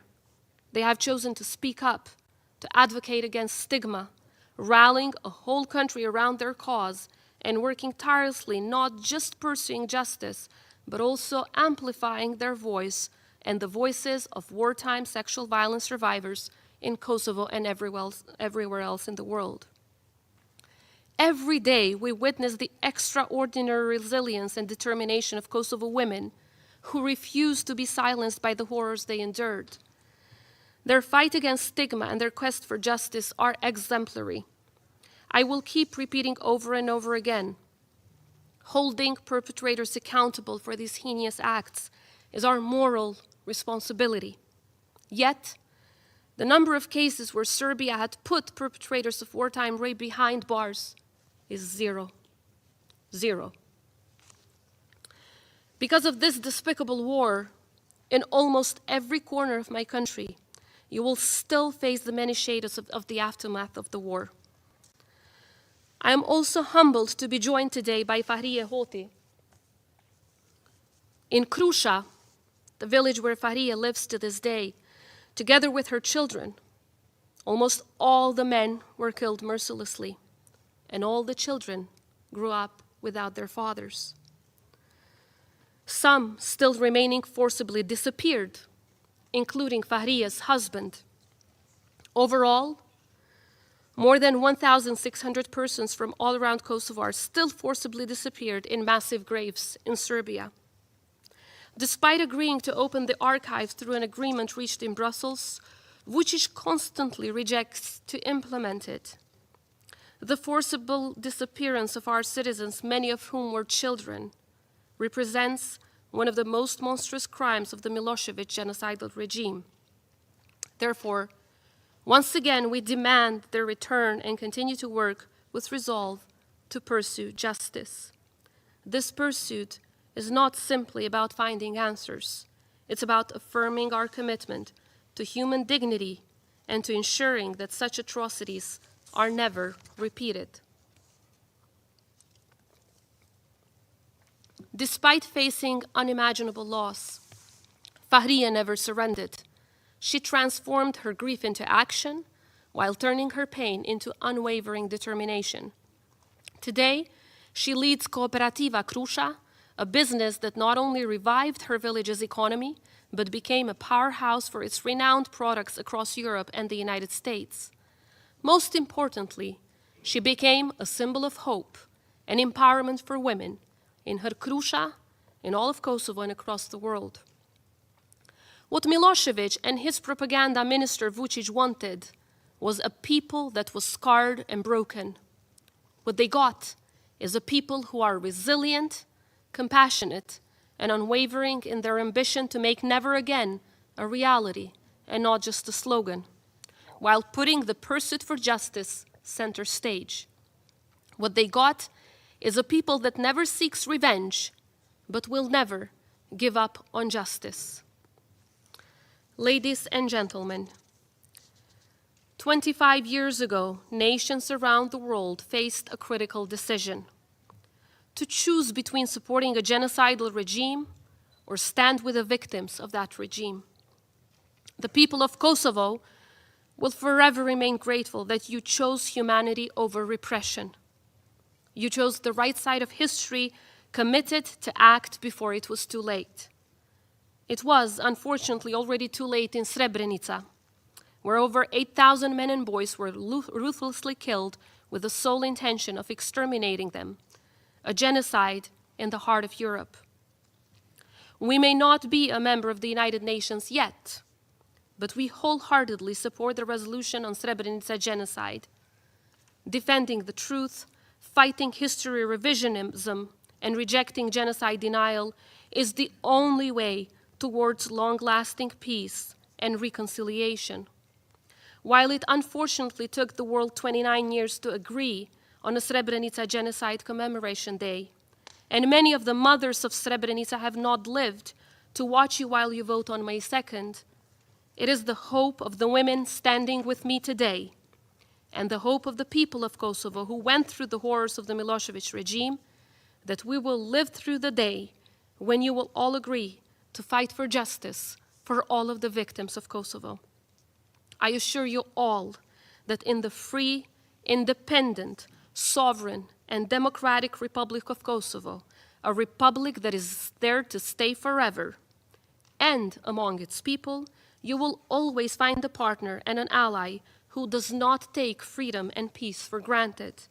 Our story is far from over, and much of our potential is yet to be fulfilled.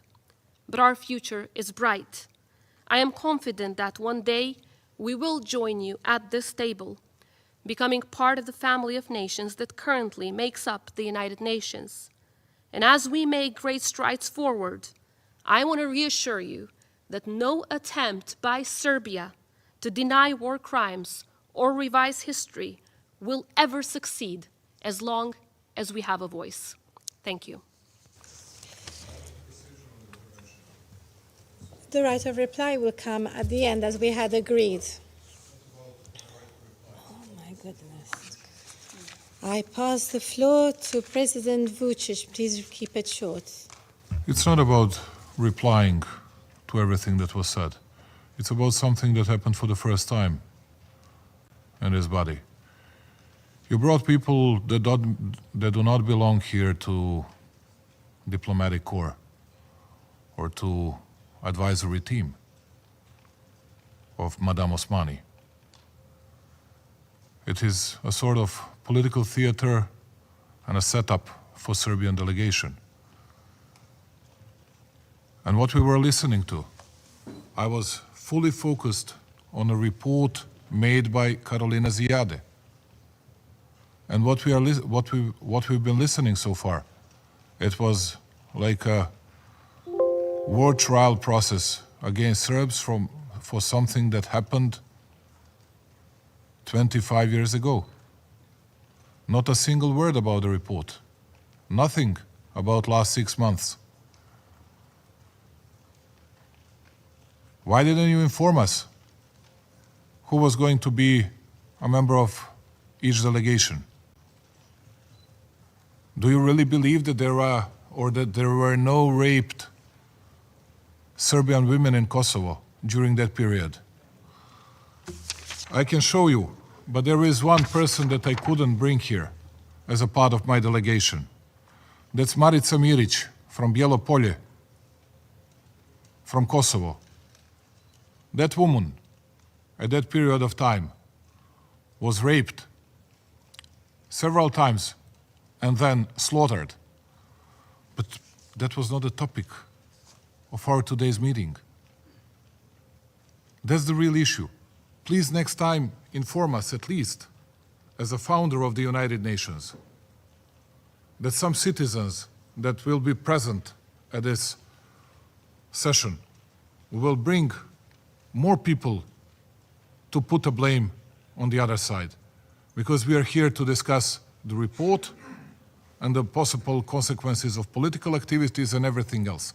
And just to ask you one question, because you heard that a few days ago Serbia presented Irani drones somewhere in Serbia. Just for all of you to hear the truth, to hear what is really going on. I have never seen, and no one in Serbia has ever seen any single Irani drone. It has never happened in our country. This can be addressed in your right of reply. Thank you, President Vuçiqit. And with regards to the delegation from Kosovo, we have nothing to do with it. This is UN protocol that does accreditation, just as we do not know the names of your delegation who is accredited here. I now pass the floor to Ms. Osmani, and please we must maintain the respect of this council and keep brief.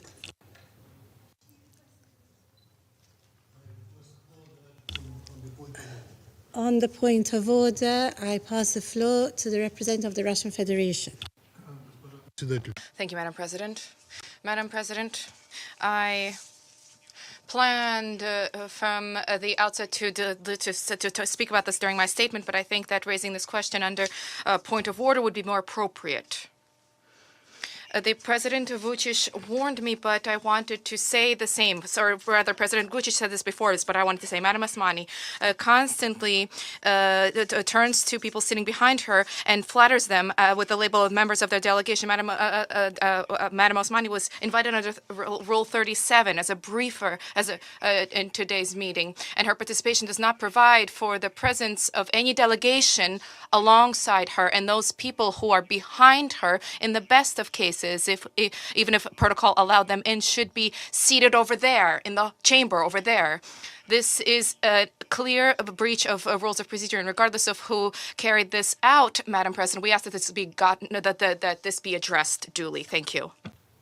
I thank the representative of the Russian Federation, and I am informed that members of civil society do bring under Rule 39 and 37 members of delegation with them, and this is how they were accredited. Thank you. I now pass the floor to Ms. Osmani. Thank you.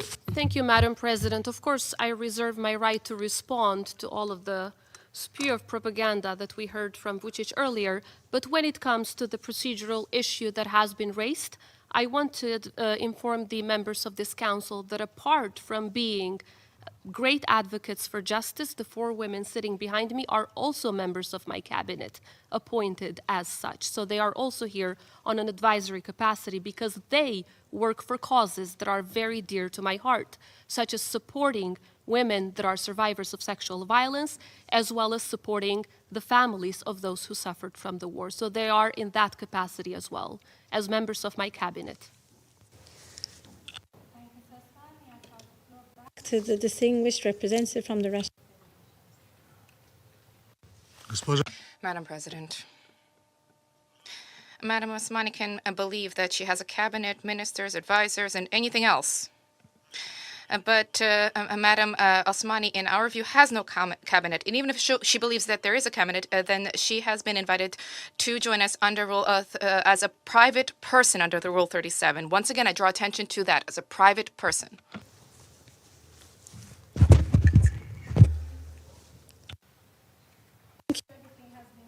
I now give the floor to those council members who wish to make statements. I give the floor to the representative of the United States. Thank you, Madam President. And thank you, Special Representative Ziade, for your briefing. We also welcome President Vuçiqit and President Osmani to today's briefing. Madam President, the United States shares the aspiration of all countries in the Western Balkans, including Kosovo and Serbia, to build greater regional economic integration, foster regional stability, democracy, and multi-ethnic societies, and to enshrine the rule of law. We will continue to work closely with our partners in the region, European partners through the EU Facilitated Dialogue, NATO, OSCE, and others. When we look at the history of the region in recent years, we see enormous progress, but we also continue to see, far too often, uncoordinated or escalatory actions on the part of both Serbia and Kosovo that delays progress. It has now been 7 months since the Serb paramilitary attack on the Kosovo police near Banjska Monastery in northern Kosovo. Serbia has made no meaningful progress in holding accountable those involved, including the self-proclaimed leader of the attack, Milan Radojic.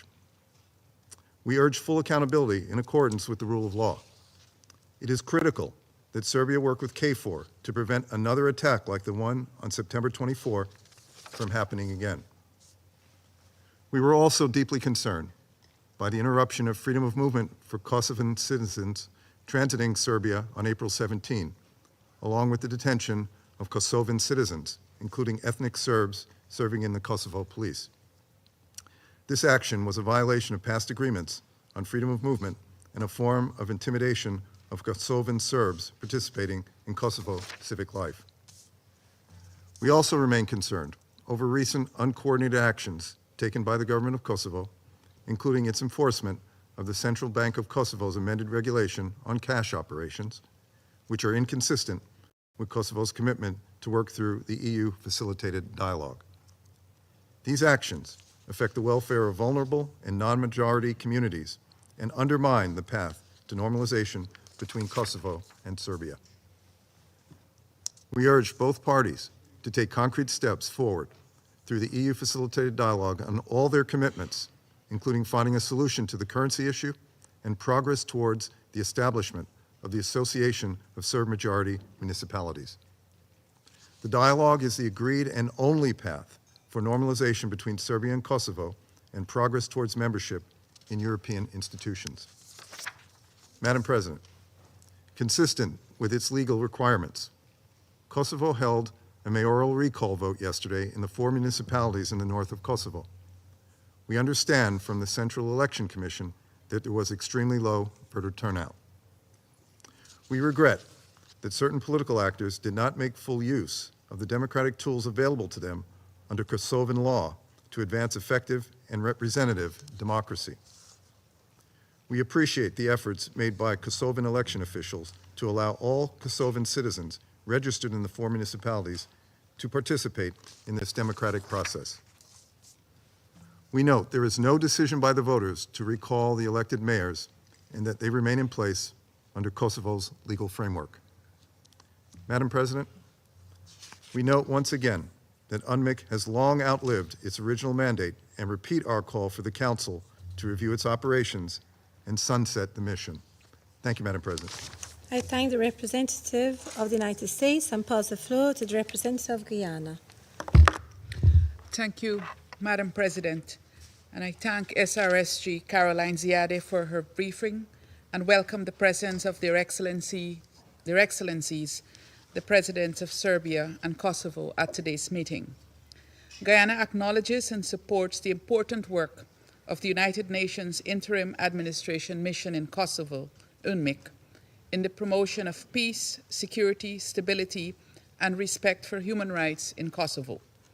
We believe that the mission's objectives to promote inter-community trust building, to support human rights and the rule of law, and to support progress towards the normalization of relations between Belgrade and Pristina remain critically important. We also acknowledge the critical assistance provided by the wider UN system to UNMIK in the execution of its mandate. The collaboration of a wide spectrum of UN agencies, including UNODC, UNDP, UNOPS, UN Women, and IOM, among others, with Kosovo's government and civil society, are essential to building a stable state and in contributing to securing a lasting peace. We express our concern regarding the instances of interference with the premises and assets of UNMIK, including vandalism of the mission's offices. We call on the relevant authorities of Kosovo to ensure the protection of UNMIK's premises and assets, and to further ensure that the mission has full access to its premises in northern Kosovo. Madam President, Guyana applauds the leadership of the European Union in facilitating dialogue between Serbia and Kosovo, and believes that this mechanism remains the most vital avenue for ensuring that a just and sustainable solution to this conflict is achieved. The significant progress made through the dialogue in 2023 was encouraging. However, we are deeply concerned by recent actions that have contributed to an escalation in tension and by the absence of effort by the parties toward the implementation of the agreed provisions of the February 2023 agreement. We encourage a re-examination of any actions that have the potential to disrupt the economic and social well-being of minority communities.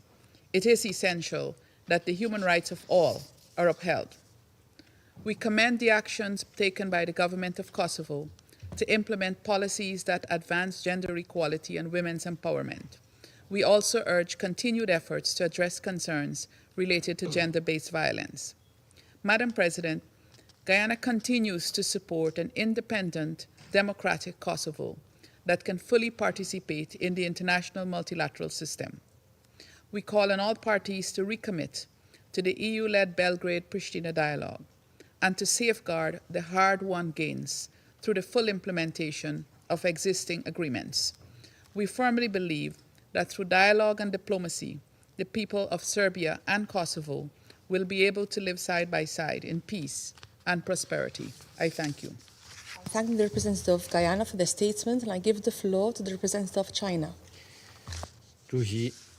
President, I welcome the presence of His Excellency Mr. Vuçiqit, President of Serbia, at today's meeting. I listened attentively to the briefing provided by Special Representative Ziad.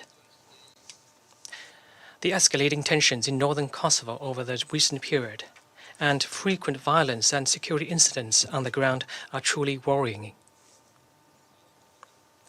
The Kosovo authorities' announcement to abolish the Serbian dinar and violent searches targeting ethnic Serbs seriously disrupted the normal livelihoods of the Serb community and gave rise to panic and tensions. China expresses its serious concern over those developments. We urge Pristina to revoke unreasonable decisions and cease unilateral actions that exacerbate tensions and confrontation. The establishment of an association of Serb-majority municipalities is an important part of the 2013 Brussels Agreement. The Kosovar authorities have made explicit commitments in this regard and should honor them in good faith. We hope that the EU will uphold neutrality, impartiality, and justice in its mediation. China's position on the Kosovo issue has been consistent and clear.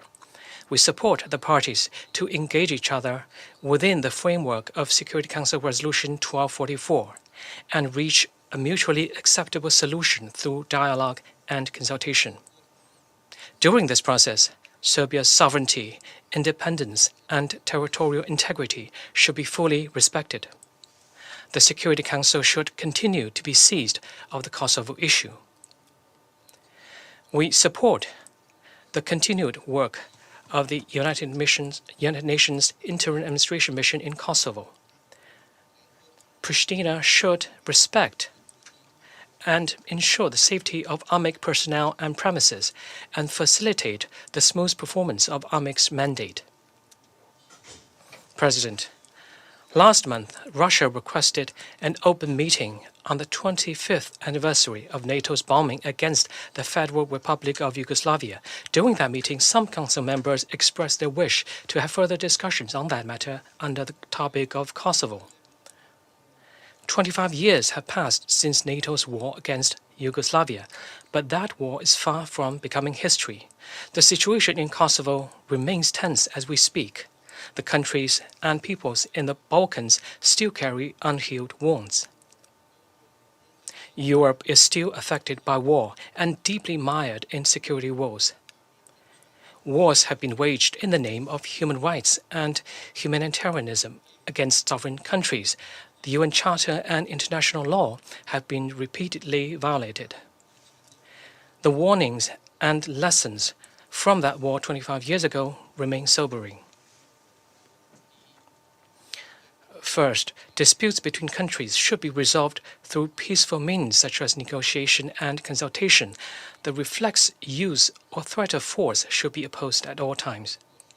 If we allow the biggest fist to have the final say, the sovereignty and independence of small and less powerful countries will be undermined, justice will cease to exist, and the pursuit of peace will be eternally elusive. Second, the principle of respect for state sovereignty and territorial integrity should be applied universally rather than selectively on the basis of expediency. After waging a war against Yugoslavia, NATO repeatedly invoked the protection of human rights and subsequently carried out military operations in Libya and other places. Facts have shown that the so-called narrative of human rights above sovereignty is effectively reducing human rights to a political tool to interfere in the internal affairs of states. Ultimately, such a practice not only eroded sovereignty, but also failed to deliver the promised protection of human rights. Third, in the pursuit of national security, states should uphold the concept of indivisible security and seek common security, rather than achieving their own security at the expense of that of others. Embracing and implementing a common, comprehensive, cooperative, and sustainable security concept represents a long-term approach to tackling global security challenges. Fourth, ethnic and communal issues in a country should be properly resolved by the government and people of that country through their own efforts within legal framework, and should not be used as an excuse for external interference. Most countries in the world are multi-ethnic. Any communal tensions and fault lines should be resolved organically through intercommunal dialogue, exchange, interaction, and integration. The coexistence of multiple communities in Kosovo is shaped by history. Achieving tolerance, reconciliation and harmonious coexistence among all ethnic groups in Kosovo serves the long-term and fundamental interests of all parties. We hope that all parties can draw lessons from history, reflect on themselves, contribute more to the maintenance of peace and security, and prevent a relapse into conflict in Kosovo and the wider Balkans. China remains committed to working with all parties to make sustained efforts to promote the peaceful coexistence of the two communities and the political settlement of relevant issues in Kosovo. Thank you, President. I thank the representative of China for their statement, and I give the floor to the representative of Ecuador. Gracias, señora presidenta. Thank you, Madam President. We are grateful to Special Representative Ziadeh for her detailed briefing. We welcome the presence among us of the President of the Republic of Serbia, His Excellency Mr. Vuçiqit, and we also recognize the presence of Ms. Osmani. Ecuador reiterates the importance of a constructive and good faith dialogue between Pristina and Belgrade. The EU-facilitated dialogue provides a forum for addressing delicate political issues affecting the communities. Ecuador encourages all parties to commit constructively to this process and to the full and effective implementation of agreements reached to date. The recent Secretary General's report shows the fragile nature of the security situation in the north. We reiterate our condemnation of any act of violence which would endanger peace and security in the region, and we encourage all parties to show utmost responsibility and to avoid actions or rhetoric which might reverse progress achieved so far. Human rights and the rule of law must be respected, ensuring the protection of all communities. Ecuador calls for account to be taken of the legitimate concerns expressed regarding regulations on cash transactions and their impact on the economic and social rights of the non-majority communities. Similarly, the right to freedom of expression and freedom of the media must be guaranteed, avoiding any action which may undermine these fundamental rights. We further reiterate the importance of Resolution 1244 inter alia within the framework of respect for UN property. All UN facilities must be fully respected.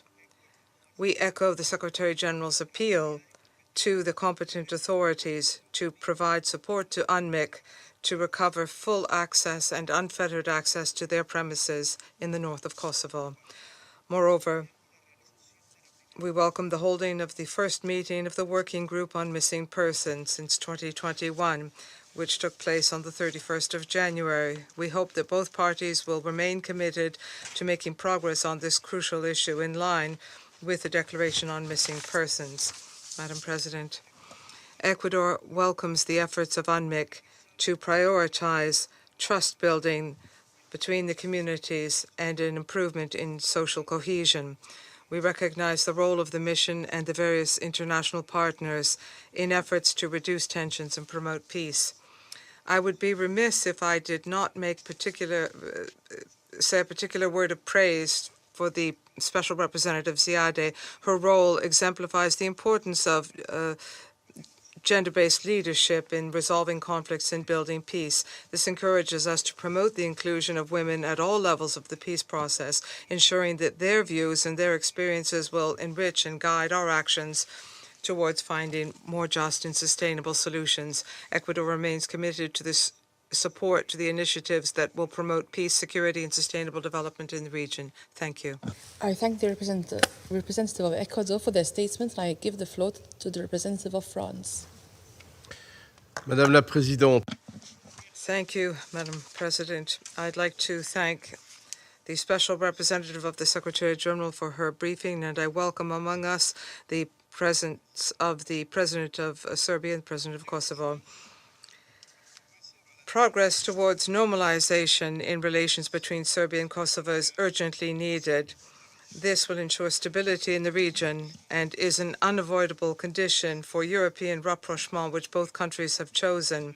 That is the purpose of the Brussels-Ohrid Agreement, which was concluded just over a year ago, the most ambitious agreement to date between the two countries. This is a major success, and we should collectively ensure its full implementation. France will continue to support European mediation to obtain a definitive, comprehensive, and legally binding agreement, and we are committed to ensuring that their commitments are upheld. Each party must play its role. France welcomes actions taken on both sides, constructive commitment by Serbian authorities in this dialogue facilitated by the EU at the end of last year allowed for notable progress on mutual recognition of license plates and on the issue of energy. The implementation by Kosovo and the ndiqni Constitutional Court decision are also positive developments. These recent advances are encouraging, but we must go further. The establishment of the Serb Majority Municipalities Association has been expected from the Kosovo authorities for far too long now. The absence of progress on this point remains an obstacle to the effective implementation of the rights of people belonging to the Serb minority and therefore to the European prospects for the country.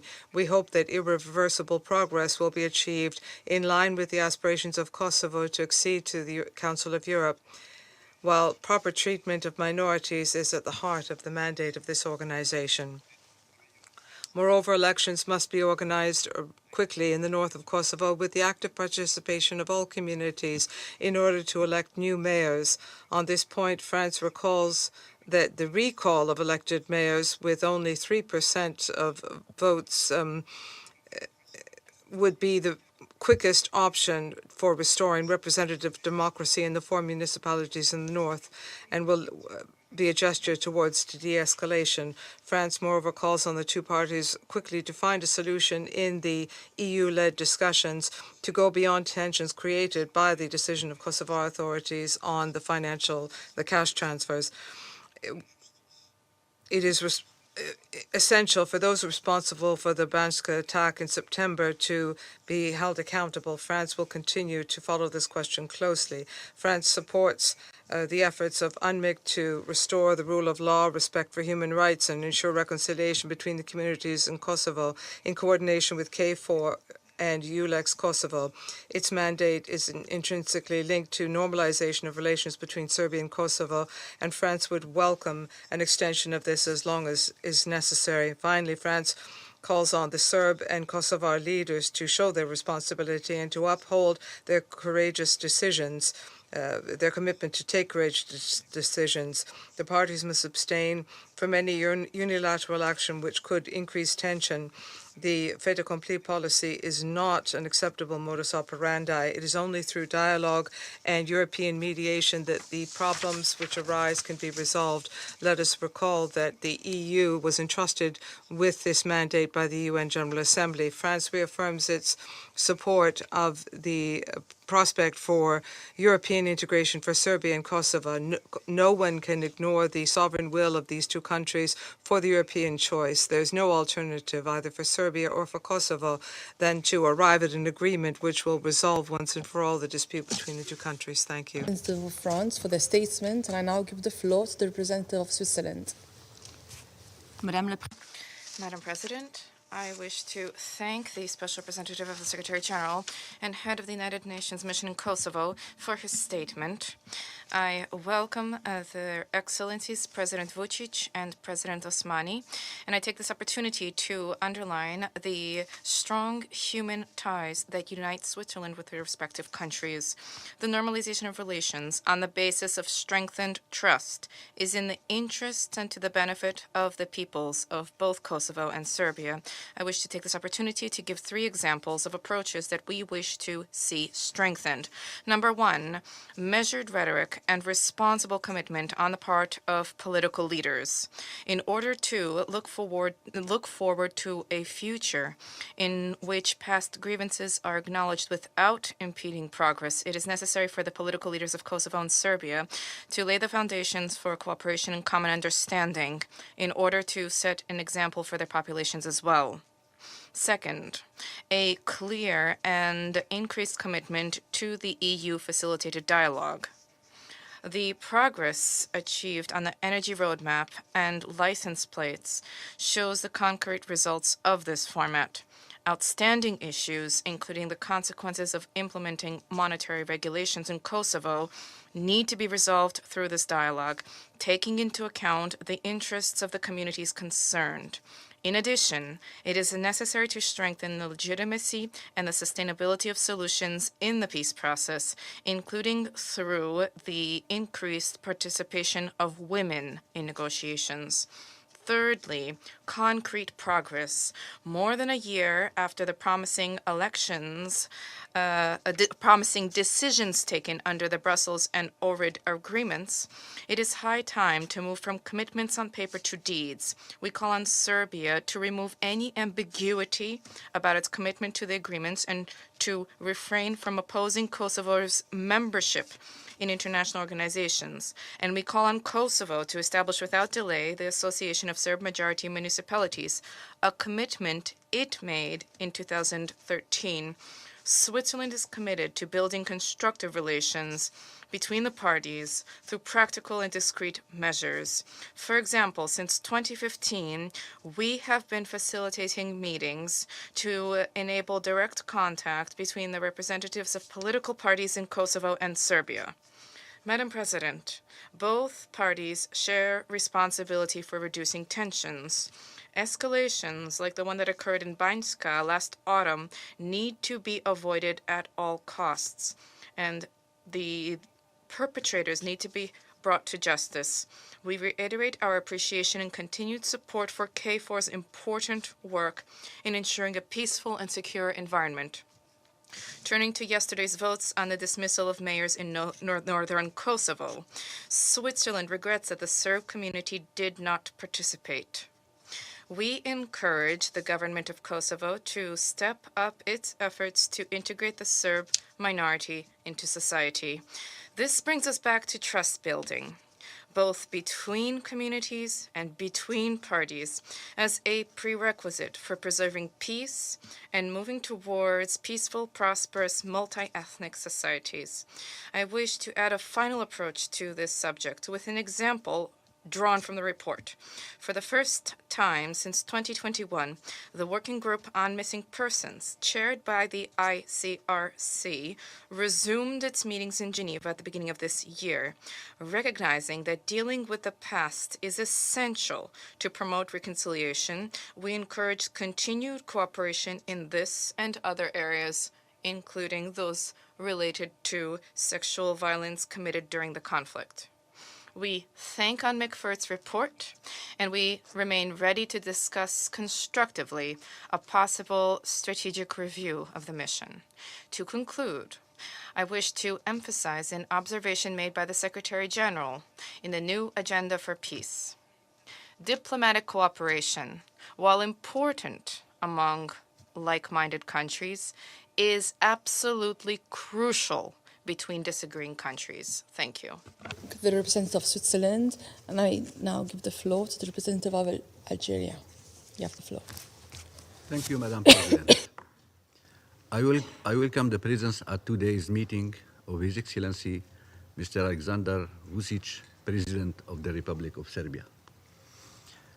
I thank SRSG Caroline Ziade for her briefing. I listened to the remarks made by Ms. Osmani Sadriou. Madam President, Algeria would like to express its satisfaction on the progress made at the end of 2023 in terms of implementation of the 2022 Energy Roadmap, the Customs Agreement, and the reciprocal freedom of movement for vehicles between Serbia and Kosovo. Meanwhile, the situation in Kosovo has been unfortunately affected by some incidents and unilateral decisions that disturbed the already tense situation, especially in the north of Kosovo. The security incident on 24 September in Banjska that led to the tragic loss of life and the unilateral decision about the new currency regulation on cash transactions are source of deep concern. This concern lays mainly on the fact that such unfortunate developments contribute to raise inter-ethnic tensions and impact the safety and security, as well as the economic and social rights, especially of non-majority communities and the most vulnerable people. Against this backdrop, Algeria would like to stress the following. First, it is important to refrain from any action that could lead to escalation and ethnic tensions in Kosovo. Such actions could only undermine the fragile stability in Kosovo and might seriously hinder efforts toward normalization and maintaining peace and security in the region. Second, it is vital to ensure effective representation of Serbs in the local institutions. In this regard, it is of utmost importance to promptly hold early local elections in the 4 northern municipalities of Kosovo, with the participation of the Serb community. Also, we call on the authorities in Kosovo to undertake the necessary steps and measures to establish the association community of Serb municipalities as agreed upon in the 2013 Brussels Agreement. Third, we commend the efforts of the Special Representative of the Secretary General, Ms. Caroline Ziadeh, and reiterate the vital role of UNMIK in stabilizing the situation on the ground. The work achieved by the mission, especially in terms of trust-building efforts aiming at bridging divides, especially in terms of trust-building efforts aiming at bridging divides across communities is commendable. Fourth, Algeria believes that constructive and genuine dialogue remains the only viable path. We appreciate in this regard the EU-facilitated dialogue aiming at advancing the political process towards a peaceful settlement of this conflict. Finally, Algeria supports all efforts to reach mutually acceptable solution to the issue within the framework of UNSC Resolution 1244 and with full respect of the principles enshrined in the UN Charter. I thank you. I thank the representative of Algeria and I give the floor to the representative of the Republic of Korea. Thank you, Madam President. I also thank SRSG Ziadeh for her briefing. My delegation also welcomes His Excellency Mr. Vuçiqit, President of Serbia, and Her Excellency Ms. Osmani Sadriu, President of Kosovo, to the Council. Madam President, the Republic of Korea hopes for reconciliation, peace, and prosperity in the Western Balkans region, which has experienced a turbulent and heartbreaking history in modern times.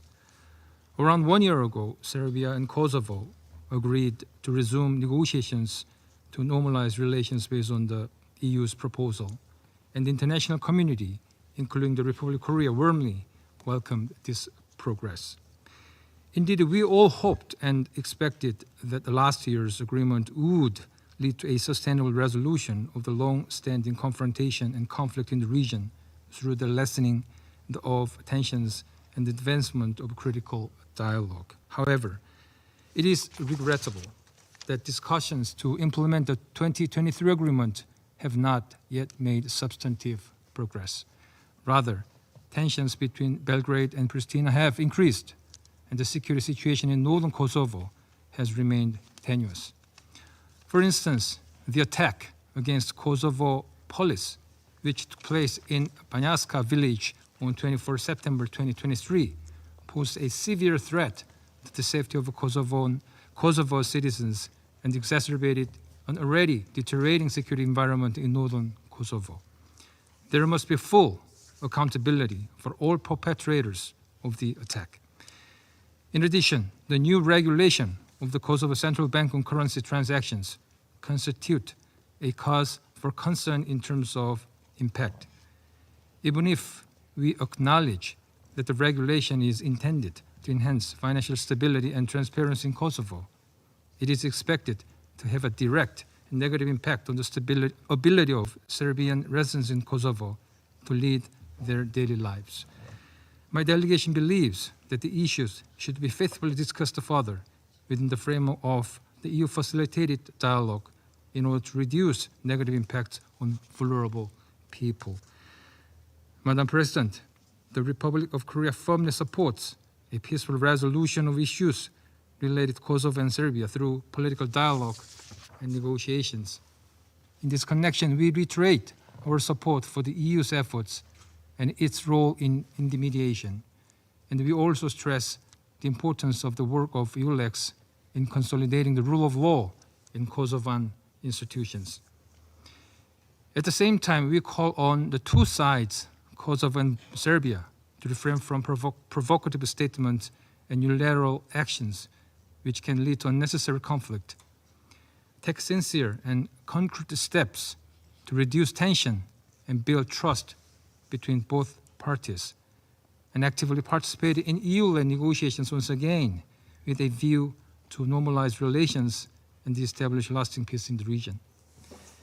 Last but not least, my delegation commends the entire staff of UNMIK and other key international partners, including KFOR, for their tireless efforts to ensure peace and stability in Kosovo, as well as the wider region. I'd like to conclude my remarks by adding that there is a need to review modifying UNMIK's mandate, considering that KFOR and ULEX are currently carrying out some of the missions of UNMIK, which was established in 1999. I thank you. I thank the representative of the Republic of Korea, and I give the floor to the representative of Sierra Leone. Thank you, Madam President. I thank you for convening this meeting. Let me also thank Ms. Caroline Ziade, the Special Representative and Head of the United Nations Interim Administration Mission in Kosovo, UNMIK, for a comprehensive briefing. I acknowledge the presence of His Excellency Mr. Alexander Vucic, President of Serbia, and Ms. Vjosa Usmani Sadiu, and welcome their participation in today's meeting. Sierra Leone commends UNMIK for its continued commitment towards the maintenance of international peace and security in Kosovo, the establishment and strengthening of its governance institutions, its efforts in promoting the rule of law, respect for human rights by all relevant authorities, as well as advancing Kosovo's reconstruction and infrastructural development. We also use this opportunity to express our appreciation for the coordinated humanitarian interventions by UNHCR, IOM, OSCE, and other international partners who have contributed towards the safe and dignified return and reintegration of Kosovo's multi-ethnic people. We urge continued support toward programs that enhance cohesion, specifically by addressing the concerns of women and youth, their full, equal, meaningful, and safe participation and representation being essential tenets for building sustainable peace and stability. We commend the progress achieved by Belgrade and Pristina on the implementation of the 2022 Energy Roadmap, the registration of vehicle license plates, and reciprocal freedom of movement for vehicles between Kosovo and Serbia. Such concrete efforts are key to de-escalating tensions, opening dialogue, and mapping the path towards lasting peace. Madam President, having commended the progress being made towards lasting peace, let me proceed to further highlight 3 points on preventing a re-escalation of conflict, consolidation of peace, and building for progress. First, Sierra Leone notes with concern reports of the attack on Bianska village in northern Kosovo in September last year, the incidents of violence that followed, and the surrounding rhetoric. Whilst we acknowledge the swift intervention of international forces, we urge the authorities in Pristina and Belgrade at all levels to remain mindful of their unparalleled role in preventing an upsurge of conflict. We further welcome the accountability mechanisms within Kosovo and cooperation with international and regional security apparatus to hold responsible any actor that threatens the peace and security. We emphasize the role of the European Union Special Representative for the Belgrade-Pristina dialogue and other Western Balkan regional issues and commend their relentless efforts towards fostering trust between Kosovo and Serbia. We believe these efforts are critical to preventing the erosion of progress achieved by the parties. Second, we welcome the operationalization of democratic self-governing institutions, which we view as the tenets to normalizing life for the people of Kosovo and for consolidating peace and harmony within the region. We also welcome the deference towards the Kosovo judicial system by the authorities, including the implementation of the 2016 Constitutional Court ruling regarding the property of Vuçiqit Monastery and ongoing trials for war crimes. The Constitutional Court must stand as the bedrock of the law and sound governance, including providing clarity on critical matters such as the recent issue of the central bank regulation and the use of the dinar, which has implications for the lives and livelihoods of the people in the region. We urge the Kosovo Privatization Agency to reconsider its approach towards assuming control of properties, while strongly condemning any attempt by non-state actors to deter access to, boggle, deface, and cause destruction to private properties, particularly those occupied by UNMIK and religious and cultural sites across Kosovo. Third and final point, on building institutions for peace and stability. Sierra Leone wishes to emphasize that the exercise of economic rights, religious and cultural freedoms should be institutionalized with a view to engendering and preserving a multi-ethnic society.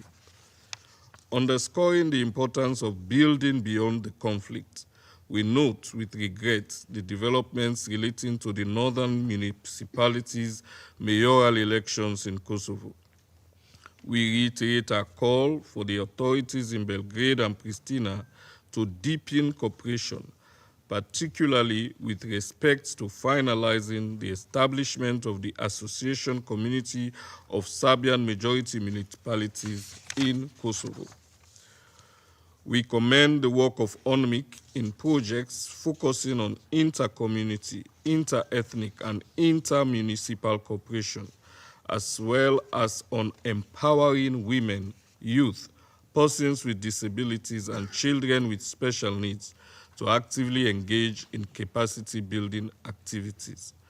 Such programs must be fully integrated into Kosovo's governance structure for sustainability. It is therefore a matter of necessity that member states continue to support the efforts of various UN entities operating in the region, including the Peace Building Fund, UNDP, UNFPA, UNESCO, and UN Women. Let me conclude, Madam President, by recalling that peace is not the absence of conflict. It requires more efforts. Sierra Leone continues to count on the good offices of the Special Representative of the Secretary General and Head of UNMIK, the European Union facilitated dialogue, and the resilience of the Quint to engage all stakeholders for the normalizations of relations between the parties. I thank you. I thank the representative of Sierra Leone, and I give the floor to the representative of Slovenia. Thank you very much. Thank you very much, Madam President. We thank SRSG and Head of UNMIK, Ms. Caroline Ziader, for her briefing.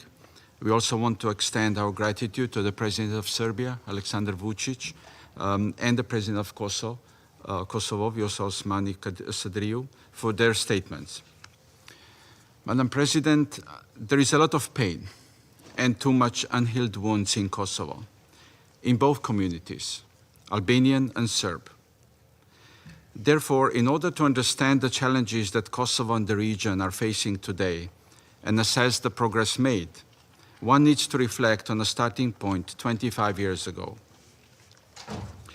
Yes, 25 years have passed since the conflict in Kosovo ended with NATO intervention. The alliance acted out of need to stop the killing of civilians, and it led to the adoption of the resolution 1244 by this Council.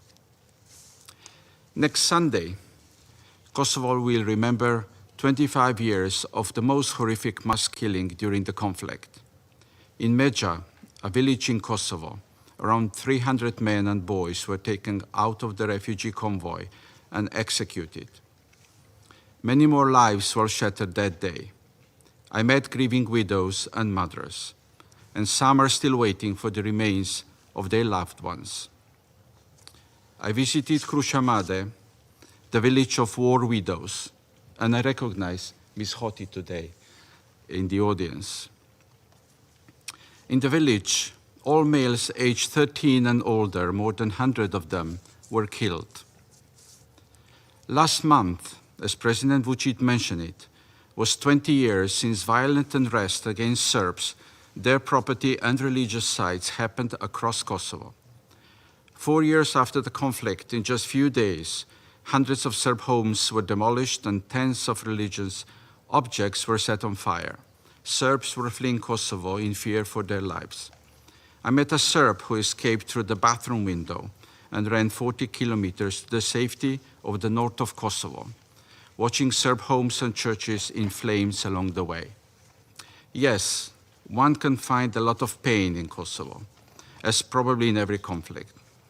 However, focusing on the horrible past can prevent seeing better prospects for the future. And the future for all communities lies in the multi-ethnic and multicultural Kosovo, at peace with itself and Serbia. Since those dark days of the 90s, Kosovo has made huge steps forward. A once devastated and traumatized society is today on its European reforms path through the stabilization and association process. It met rigorous criteria to be recently granted a visa-free travel to the countries of the European Union. And the future of the whole region is in the European Union, not because we, the EU, say so, but because this is what the citizens of the region want and expect. The European Union represents to them the area of peace, rule of law, and respect of human rights, the area of free flow of people and ideas, the area of progress, the area of reconciliation.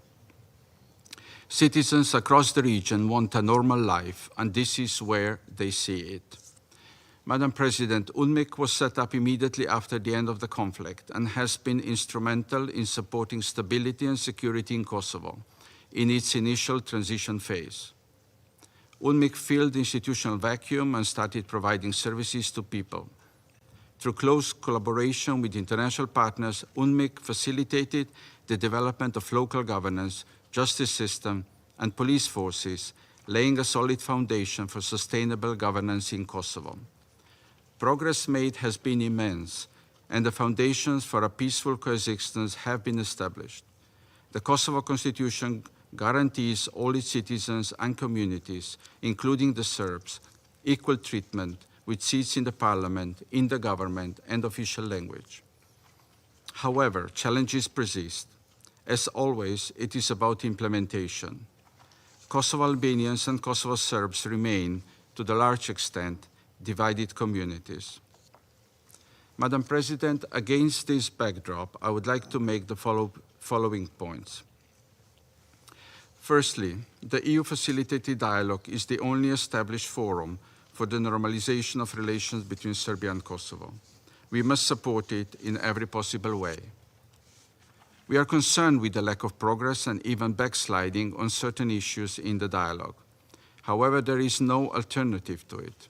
There is no path forward without the dialogue and normalization of relations. Slovenia urges both Belgrade and Pristina to prioritize the implementation of the agreements reached, and in particular of the Brussels Agreement and its annex from 2023.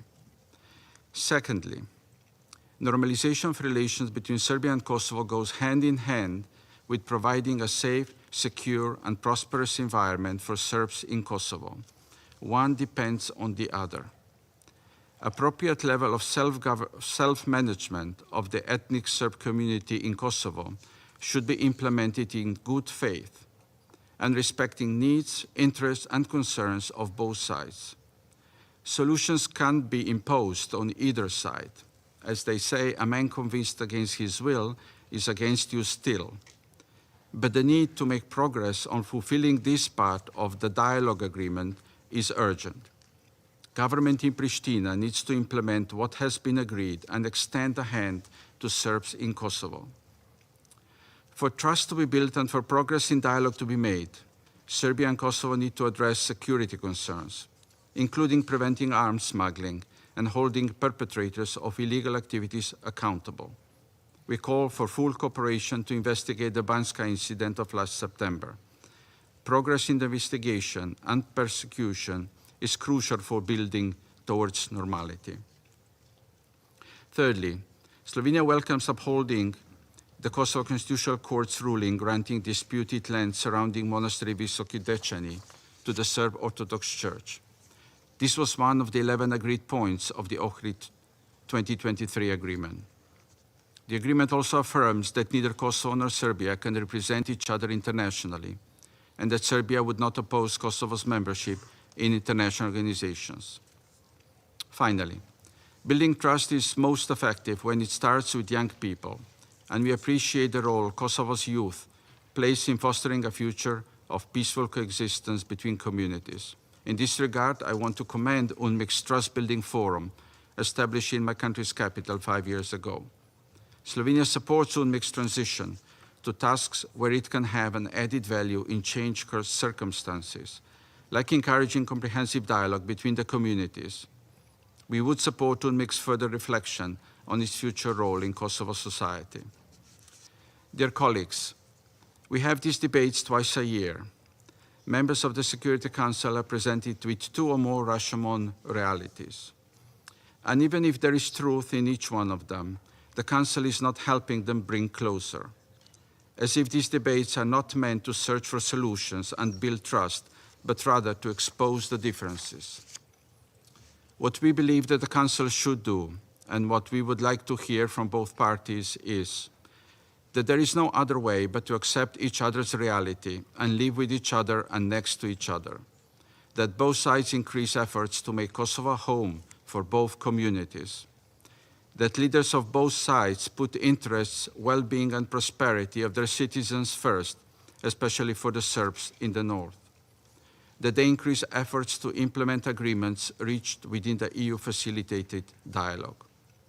That they resist surprises, unilateral actions against, as well as derogative rhetorics about the other party. And finally, that there is only win-win solution. Zero-sum game and wins are short-lived. The sooner we all realize it, the better lives will citizens and communities of Kosovo have. Thank you. I thank the representative of Slovenia, and I will give the floor to the representative of the Russian Federation. Madam President, we are grateful to the Special Representative of the Secretary General, Caroline Ziade, for the briefing on the situation in the province and for the assessments that she shared with us. We welcome the participation in today's meeting of the President of Serbia, Aleksandar Vučić. We listened to Madam Osmani. Today's incident is something which we'll revert back to. I will merely state that Security Council procedures were established not by Madam Osmani, but rather by the Security Council. Once again, I wish to remind you that Madam Osmani was invited today in her personal capacity. And in this connection, I have a question. Who is seated in the chairs behind Madam Osmani at this moment, and who do they represent? I would like to ask that the Secretariat respond to this question, and for the President also, perhaps after my statement, they could answer these questions. Madam President, the Security Council today is conducting a regular meeting on the discussion of the activities of the United Nations mission in Kosovo. This is being carried out against a noteworthy backdrop. Exactly 25 years ago, the NATO aggression against Yugoslavia began, the consequences of which continue to reverberate with a direct impact on the deterioration of the situation in the Balkans. The illegal intervention of NATO in the affairs of a sovereign country transformed into an inhumane bombardment which lasted for 78 days, causing untold suffering for civilians with thousands of casualties and catastrophic devastation and damage. On these days, in 1999, the bombardments were carried out. There were bombings on almost every single day. On the 21st of April, an attack hit the refugee camp in Maya. On the 22nd of April, government buildings and civilian infrastructure was destroyed. On the 23rd of April, attacks hit a radio and television building in Serbia. On buildings in Serbia, and on the 27th, there was an egregious, on the 7th of May, there was the egregious incident which occurred, the attack against the People's Republic of China embassy, which is located in Belgrade. We hope that the journalists covering today's meeting will recall those tragic events which could have been avoided had the United States and allies not trampled upon international law. The NATO aggression against Yugoslavia was an egregious violation of the core principles and purposes of the United Nations Charter, the Helsinki Final Act of the OSCE, as well as the norms and the principles of international humanitarian law. The authority of the Security Council of the United Nations was undermined, and the Security Council, which had never approved NATO's actions. This aggression became a watershed in global history and gave rise to the spirit of confrontation in international relations, which had not emerged at that time since the end of the Cold War. And this is specifically what we proposed that the Security Council discuss back in March, discussing not some kind of a historically long forgotten event, contrary to what some said here, but rather to discuss this as a situation, the consequences of which have still not yet been surpassed, the lessons of which have not been duly drawn or learned. However, Western members of the Security Council twice requested a procedural vote to prevent the conduct of that meeting. As it is now clear, this was done not just as a result of their cravenly, cowardly positions, but and not just a desire to sweep the crimes of those years under the rug, but with the aim of concealing the genuine intent regarding Belgrade and the Serb people. And this is a situation which logically is a part of the US and EU policy of pressure on Serbia. Serbia, which is one of the few European states which is not shying away from conducting an independent policy and upholding its own interests. Nor can we fail to note that in the context of the Security Council meeting, which was not held on the NATO aggression against Yugoslavia, we saw the clear manifest hypocrisy of our French and U.S. colleagues, having voted against the discussion of the consequences of the 25th anniversary of the NATO crimes. They insisted to us that the Security Council allegedly should not discuss historic dates. They alleged apparently that the past should not be stirred up, that time should not be spent on this. However, just not even a few weeks passed before the General Assembly, with their direct participation, pushed through a draft resolution on Srebrenica, dedicated to events that were even older. It is noteworthy that taking the helm of a new crusade is something which Germany took pains to achieve. Germany, a country which in the 20th century perpetrated the largest genocide in all of human history, in which most most actively participated in the bombing and the destruction of Yugoslavia. It is worth recalling that specifically for the bombardment of Sarajevo, the German Air Force carried out its first combat sorties after 1945. Just think about that. Madam President, the situation in Kosovo and the region on the whole is of great concern to us. The situation continues to deteriorate. The gravity of the situation in the province is attested to by the participation in today's meeting by the President of Serbia. It is becoming increasingly difficult for the collective West to conceal the blatant, systemic, ethnically motivated violence by the provisional bodies of self-governance in Pristina. The so-called Prime Minister, Albin Kurti, effectively is openly seeking to achieve the mass exodus of the non-Albanian population. In half a year, only 84 refugees from the 200,000 who left were able to return from the national minorities because it is simply unsafe there for the Serbs, regardless of attempts at obfuscation by their Western sponsors. Pristina, time and again, is thwarting dialogue with Belgrade, is making it clear that it intends to continue to do so until Serbia recognizes Kosovo's quasi-statehood. This is a guileless practice which is fully supported by the US and the EU, who are demanding that Belgrade carry out a de facto recognition of Kosovo. They are disregarding the core Brussels Agreement of 2013 to 2015. They are imposing oral agreements from February-March to 2023, which were not signed by anybody, hypocritically calling them legally binding. Just today, during today's meeting, this was mentioned. Instead of good faith mediation, the European Union took the side of Kurti, and thereby bearing direct responsibility for the devastating consequences of its policy. Washington and Brussels are supplanting Security Council Resolution 1254 with patently impracticable schemes with a single aim, namely to amputate the southern province from Serbia. And the United Kingdom is playing its game here. It has thrust forward the idea of using the Belfast Agreement dating 1998 as a model for resolving the Kosovo question. Apparently, Belgrade could assume the role of Dublin vis-a-vis the Northern Irish Catholics. It is proposed that the Serbs not only resign themselves to the sovereignty of the province, but that they also become guarantors for integrating fellow Kosovo tribesmen in Pristina system of governance. There's been no progress in establishment of the ASMM. The Western countries, in violation of the Brussels agreements, have tailored their draft of the charter for the ASMM to reflect the request of the Kosovars. Competencies have been hollowed out. There have demands have emerged to respect the constitution, laws, and territorial integrity of Kosovo, but this is not enough. Even that is not enough for the Kosovo authorities. In their circle, they have stated that they themselves will write a charter, that they will draft a charter when they deem it necessary, and when one interprets those words, that means never.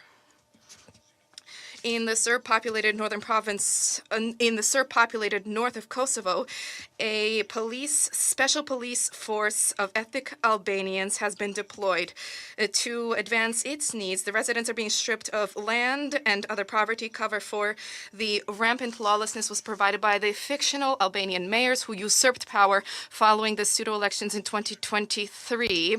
The recall of the so-called city administrators initiated by the citizens was transformed by Mr. Kurti into a farce through crude machinations. It is hardly surprising that the Serbs refused to participate in this farce. The census, which began in April, was also conducted not without foul play, where a separate census paper was included to identify damage to citizens during the conflict. Data was recorded only up until June 1999, that is prior to the withdrawal from Kosovo of the Serb army and police. The human and material damage among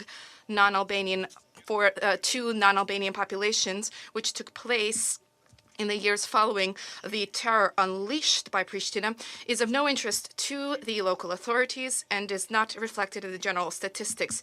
This is a continuation of the policy to discredit Serbs, to baselessly pin on them the label of genocidal nation, which Western countries are striving to achieve, including vis-a-vis the events which took place in Srebrenica. Since June 2023, the import of goods was blocked to the province, and this includes food and medicines from the central part of Serbia. There are systematic liquidations of structures working within the Belgrade system. Since the beginning of the year, the operations of 7 Serb administrations in enclaves to the south of Inbar River have suspended operations. There was an active discrimination in the ban of use of the Serb dinar, accompanied by raids by the police, targeting post offices, the closure of banks, the blocking of transport with cash. Albin Kurti and his regime has systematically stripped tens of thousands of people of their livelihoods, waging a veritable campaign of ethnic cleansing. Their ongoing attacks targeting Serb Orthodox church sites. A Serb spiritual heritage is now being Albanized. The unlawful intrusion in November of 2023 into the Archangel Michael Church in Podujevo by the self-proclaimed priest from Albania who was leading a service in Albanian and announced the establishment of a national Albanian church in the province speaks volumes. Orthodox sites are being proclaimed to be Catholic. Pious Serbs are being labeled as occupiers, and the history of the province is brazenly being falsified. In breach of Security Council Resolution 1244, NATO members are flooding weapons into Kosovo, helping to establish its own army. The Kosovo Albanians themselves are increasingly aggressive. They are announcing large-scale military preparations. They are developing an all-encompassing defense concept. The military budget has continuously and unabatedly risen. In light of all this, we are surprised at the fact that these glaring facts once again are not mentioned at all in the Secretary General's report, nor is there any mention of the humanitarian consequences to the population from the trade blockade of the province and the prohibition on the Serb dinar. In this connection, we demand that the head of the UN Secretariat and its subordinates not conceal inconvenient facts and not provide cover for the Pristina authorities. Pristina continues to issue pan-Albanian proclamations in the spirit of accepting Kosovo independence as a temporary project on the path to unification with Albania. Alban Kurti's desire to redraw borders is undermining regional stability and resulting intervention in the domestic affairs of neighboring states. The representatives of his party joined the opposition Albanian coalition for the forthcoming elections in the Parliament of North Macedonia, which President Vuçiqit today mentioned. This is a stark example of how Kosovo authorities are fomenting centrifugal trends in the Balkans. However, instead of warranted condemnation, the Kosovars are receiving concessions from the West through vis-a-vis travel to the Schengen zone and the advancement of application to membership at the Council of Union. The vote at the Parliamentary Assembly of Council of Europe on 16 April became yet another heavy blow to international law. Contrary to the Charter, the organization is preparing to accept the membership of a non-state. Justified calls from Serbia to await a UN Security Council decision on the status of Kosovo have been disregarded. The list of preliminary demands for Pristina are derisive in nature. The Council of Europe still has a chance to avoid a shameful outcome during the meeting of its Committee of Ministerial Council in May. We call on them to take this opportunity. Worthy of specific mention in the Secretary General's report is the egregious situation with the vandalism of UNMIK premises in Zvečan and municipal buildings in Zvečan, Zubin Potok, and Leposavić. After the incidents in May 2023, the mission's offices were once again broken into and looted, and Kosovo Albanian so-called mayoral staff moved into one of those. We are talking about a violation by Pristina of the inviolability of UN premises.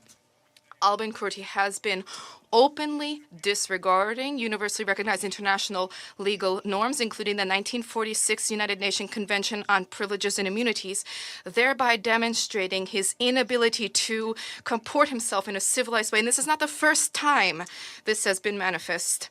There has still been no accountability for Kosovo Albanians who were involved in the detention on 28 May 2019 of UNMIK staff member Mikhail Krasniqit. He was brutally assaulted. Another staff member of the mission, Andrei Antonov, on the 31st of December 2021, in an illegal decision by the province's authorities, was declared persona non grata. And today, Madam Osmani failed to mention this in her statement.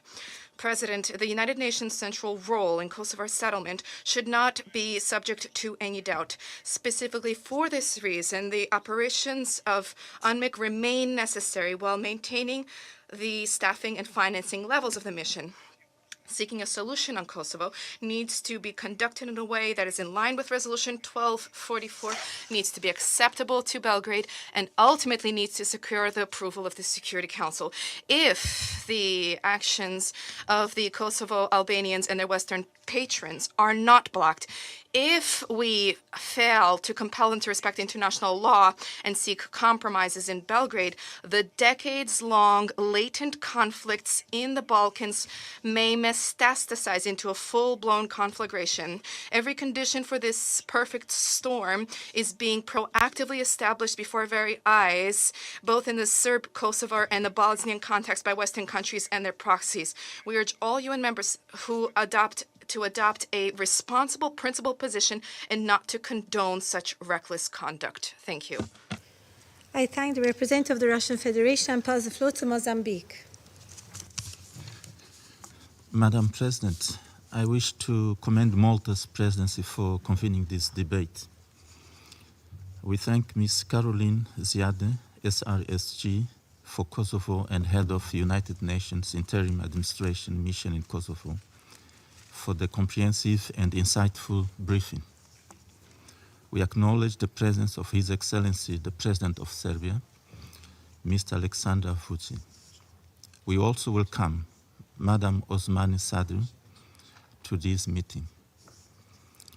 Madam President, the stability of Kosovo holds profound implications for the security landscape in the region and beyond. Mozambique is deeply concerned by the escalating tensions between Serbia and Kosovo during the reporting period, with the fragile security situation in northern Kosovo being particularly concerning. The situation remains precarious, with fears that tensions could escalate into a broader armed conflict. Robust international efforts are crucial to de-escalate the conflict and promote regional stability. The recent incidents resulting in casualties underscore the urgent need for a climate of trust, dialogue between the parties, strict adherence to the rule of law, and accountability for any violations.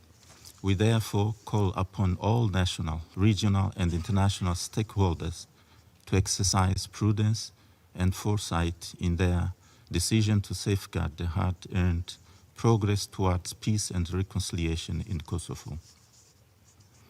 Madam President, restrictions on freedom of movement, economic activities, and impediment to socio-economic development in Kosovo are concerning as they impede the rights and well-being of local communities. These limitations must be addressed promptly.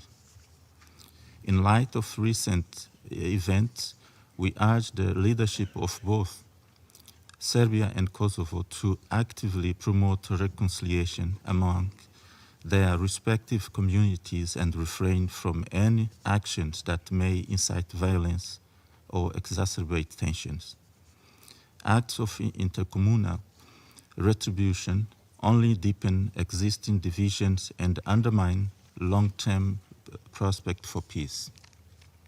Inflammatory rhetoric, hate speech, baseless accusations, misinformation, and violence of any form must be rejected as these undermine efforts to establish a climate of peace and mutual trust between the parties. Achieving lasting peace requires the commitment, inclusion, and tolerance of all segments of society, grounded in the principles of mutual respect, justice, and constructive dialogue. Reconciliation is a collective effort requiring equal inputs from all national stakeholders, including political leaders, ethnic communities, youth, women, and civil society actors, with the support of international organizations. Madam President, while acknowledging setbacks, Mozambique warmly welcomes the recent diplomatic breakthrough achieved through the agreement on the path to normalization between Kosovo and Serbia. We commend the tireless effort of the European Union and other stakeholders in facilitating this progress.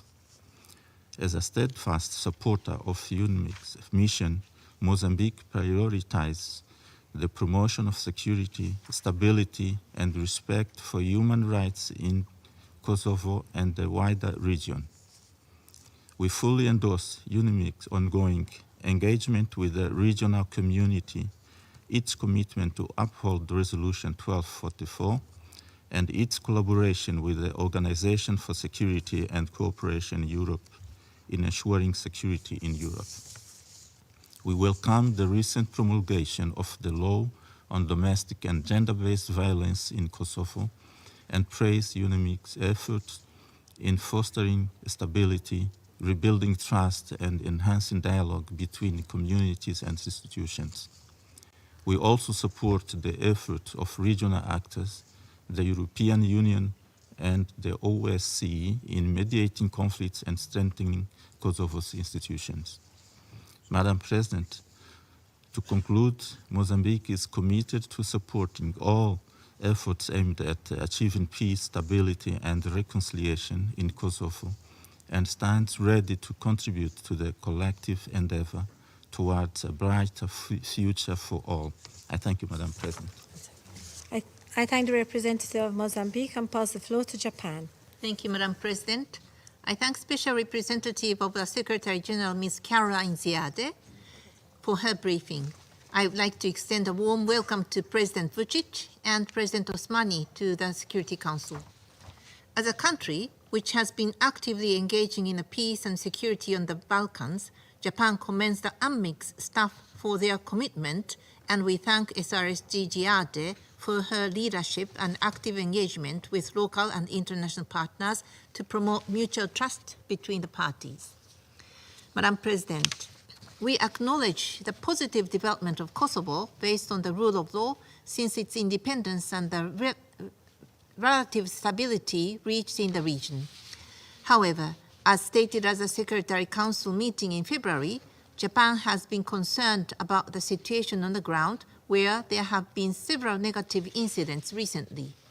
The Baniska attack last September must be fully investigated, and the perpetrators must be held accountable based on the impartial investigation. We also underscore the importance of full and transparent communication and continuous dialogue among the parties regarding policies that have a significant impact on stability in the region and people's daily lives, such as currency-related measures. Nonetheless, despite the ongoing issues between the two, what is important is for both sides to look to the future, to recommit to existing agreements, and to continue to implement them in good faith. Fomenting this distrust is not a constructive approach. Any unilateral actions that could lead to a further escalation should be avoided. Therefore, Japan strongly urges both parties to further engage in the EU-facilitated Belgrade-Pristina dialogue, which is essential to peace and stability in the Western Balkans. We highlight that the accession of the Western Balkans to the EU will contribute to achieve the stability and prosperity in the region. In this context, Japan launched the Western Balkans Cooperation Initiative in 2018 to support economic and social reforms of the Western Balkans towards EU accession and promote regional cooperation. Since its establishment in 1999, the UNMIK has played a critical role in supporting Kosovo. We also recognize that the situation in Kosovo is very different from 25 years ago. Therefore, the UNMIK's role should be reviewed accordingly. In conclusion, Madam President, Japan stands ready to work with all stakeholders to achieve peace, stability, and reconciliation in the region. I thank you. I thank the representative of Japan and pass the floor to the United Kingdom. Thank you, President. We thank the Special Representative for her briefing. We welcome President Vuçić and President Osmani to the Chamber.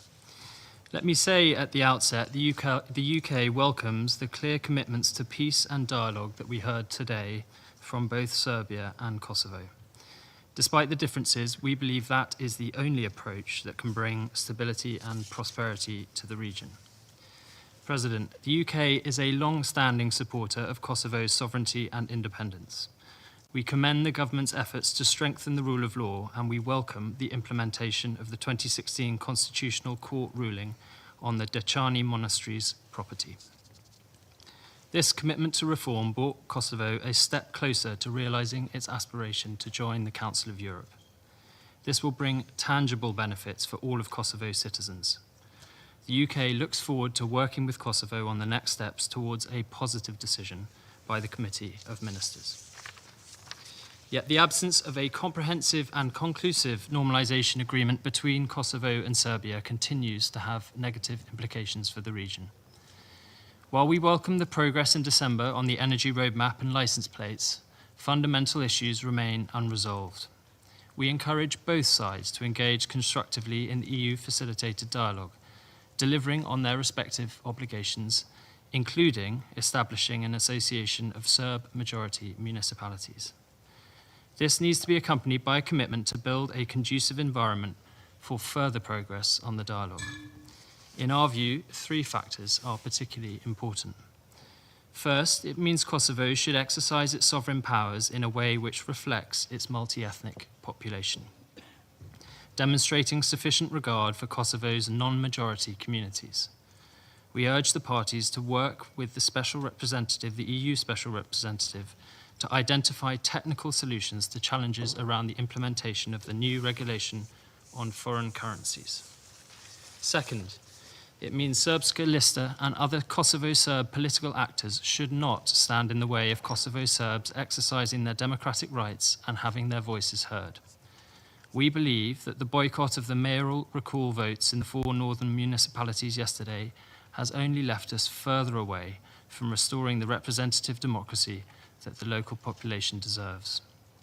And finally, it means justice for any and all violence, including that Serbia should ensure that the perpetrators of the shocking events in Banjska last September and the attacks on NATO KFOR personnel last May are held to account. And in that context, as a long-standing supporter of international action and accountability for victims of conflict-related sexual violence, let me, on behalf of the UK, salute the immense courage of all those who speak out about their own personal experiences. In closing, I'd like to express the UK's gratitude to the Special Representative and all mission staff who have contributed to UNMIK's work over the last 25 years. With conditions on the ground now unrecognisable from 1999, we believe it is a good moment for the Council to review UNMIK's role and responsibilities. This will ensure it can continue to effectively support security, stability and human rights in Kosovo in a way that reflects the world of 2024. Thank you. I thank the representative of the United Kingdom. I shall now make a statement in my capacity as representative of Malta. I thank SRSG Zadea for her briefing and welcome the President of Serbia and the President of Kosovo to today's meeting. Malta welcomes the positive steps taken by both Serbia and Kosovo during the past months, including the resolution of the issues relating to vehicle license plates on the property of the Vuçiqit Dečani Monastery. However, we remain concerned that tensions remain high, and we regret the several instances of hostile actions witnessed during the 6 months under review. Following the terrorist attacks on the Kosovo police force last September, the situation has been worrying, with a heightened risk of escalation. We urge for concrete actions by both sides to ensure the escalation and safeguard the safety of all residents. We reiterate calls for the perpetrators of the September attacks to be brought to justice and to be held accountable for their actions. It is crucial at this stage for both sides to do their utmost to show restraint in their rhetoric and actions and to avoid violence at all costs. Dialogue remains the only tool available to parties in the hope of sustained peace and economic and social progress. We take note of the local referendum held yesterday on removing mayors in the northern municipalities of Kosovo, which is a crucial part of the democratic process. However, we regret the conditions that have led yet again to another boycott. The full and unconditional participation of all players in the electoral process remains vital for the proper functioning of a democracy. Malta calls on parties to respect their obligations stemming from the agreement on the path to normalization of relations between Serbia and Kosovo. We remain concerned by the lack of progress in this regard, in particular in relation to the formation of the Association of Serb-majority municipalities, which would be especially instrumental in this normalization process, and we hope to see work on this advance swiftly in the coming months. The agreement also includes a commitment by both parties to not object to each other's membership in international organizations, which will be a significant step towards further regional cooperation and integration. Malta continues to stress the importance of the EU-facilitated dialogue as the best platform to facilitate dialogue between both sides and an ideal forum to discuss and negotiate issues that affect the entirety of the population in the territory. Case in point is a decision to ban cash transactions in Serbian dinar. Although its objectives seemed well-intentioned, this decision will have a negative impact on Serb minorities, and a transparent discussion with all stakeholders before implementation is appropriate. Malta remains fully committed to Kosovo and Serbia's EU accession ambitions and urges both to pursue the path of reforms leading towards EU integration with the full participation of various stakeholders from within civil society, including vulnerable and marginalized communities. The full, equal, meaningful, and safe participation of women in the political sphere and decision-making process must also be at the heart of such efforts. Malta also acknowledges the importance of the role of UNMIK in promoting security and stability, especially given the recent escalation in tensions. We commend its work on the preservation and promotion of human rights, gender equality, and empowerment of women and youth in Kosovo. To conclude, Malta encourages both parties to direct all efforts to avoid backsliding on the progress that has been achieved and for work to persist and intensify on finding a mutually beneficial, long-lasting, peaceful solution. I now resume my functions as President of the Council. I now pass the floor to the representative of the United States, who has asked to make a further statement. Yes, thank you, Madam President. I apologize for taking the floor once again, but I need to respond to remarks made by the representative of the Russian Federation. It's important, I think, to clarify the record here. NATO's 1999 Operation Allied Force was necessary and legitimate to drive the Milosevic regime's forces from Kosovo and put an end to ethnic cleansing in Kosovo.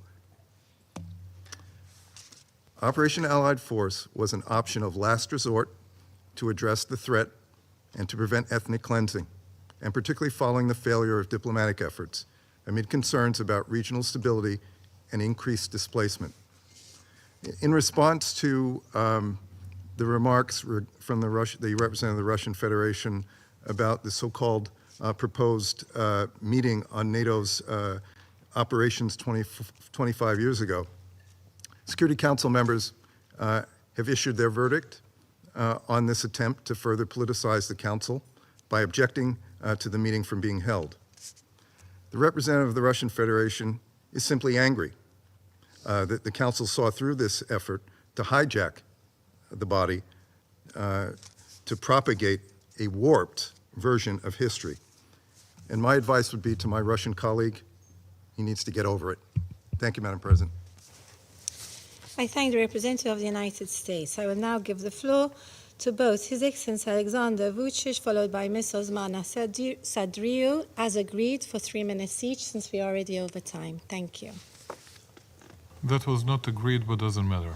It was agreed. My No, it was deputy not just agreed. told me that she agreed with you, and I will not accept that she is made out to be a liar. Okay?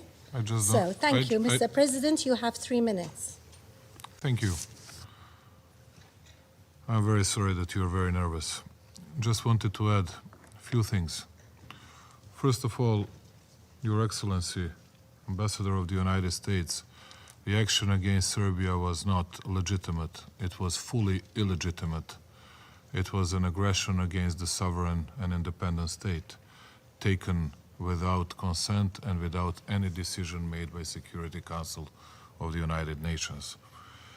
But more importantly, I heard today at least from 8 representatives of Security Councils your worries about Banjska case, but I didn't hear, apart from 2 representatives of the Security Council, worries about 7 wounded Serbs in the meantime. No one was interested in the fate of young Stojanovic or in the fate of Dragiša Galjak, who was shot twice, but none of you have ever heard of that. Instead of that, we were listening to stories and fairy tales about interrupting the movement of some buses and keeping the documents for 2 hours, which is regular procedure every single day happening in any single country in Europe, not a mention in the world. Speaking about the other things, some of you were saying that yes, it should be allowed an access to all international organizations for Kosovo, but you forgot to say that before that, and not including United Nations and its agencies, something had to happen, which was formation of Association of Serb Municipalities, which was agreed upon with Chancellor Scholz, Emmanuel Macron, Giorgia Meloni, and all the others from European Union that we discussed that issue with.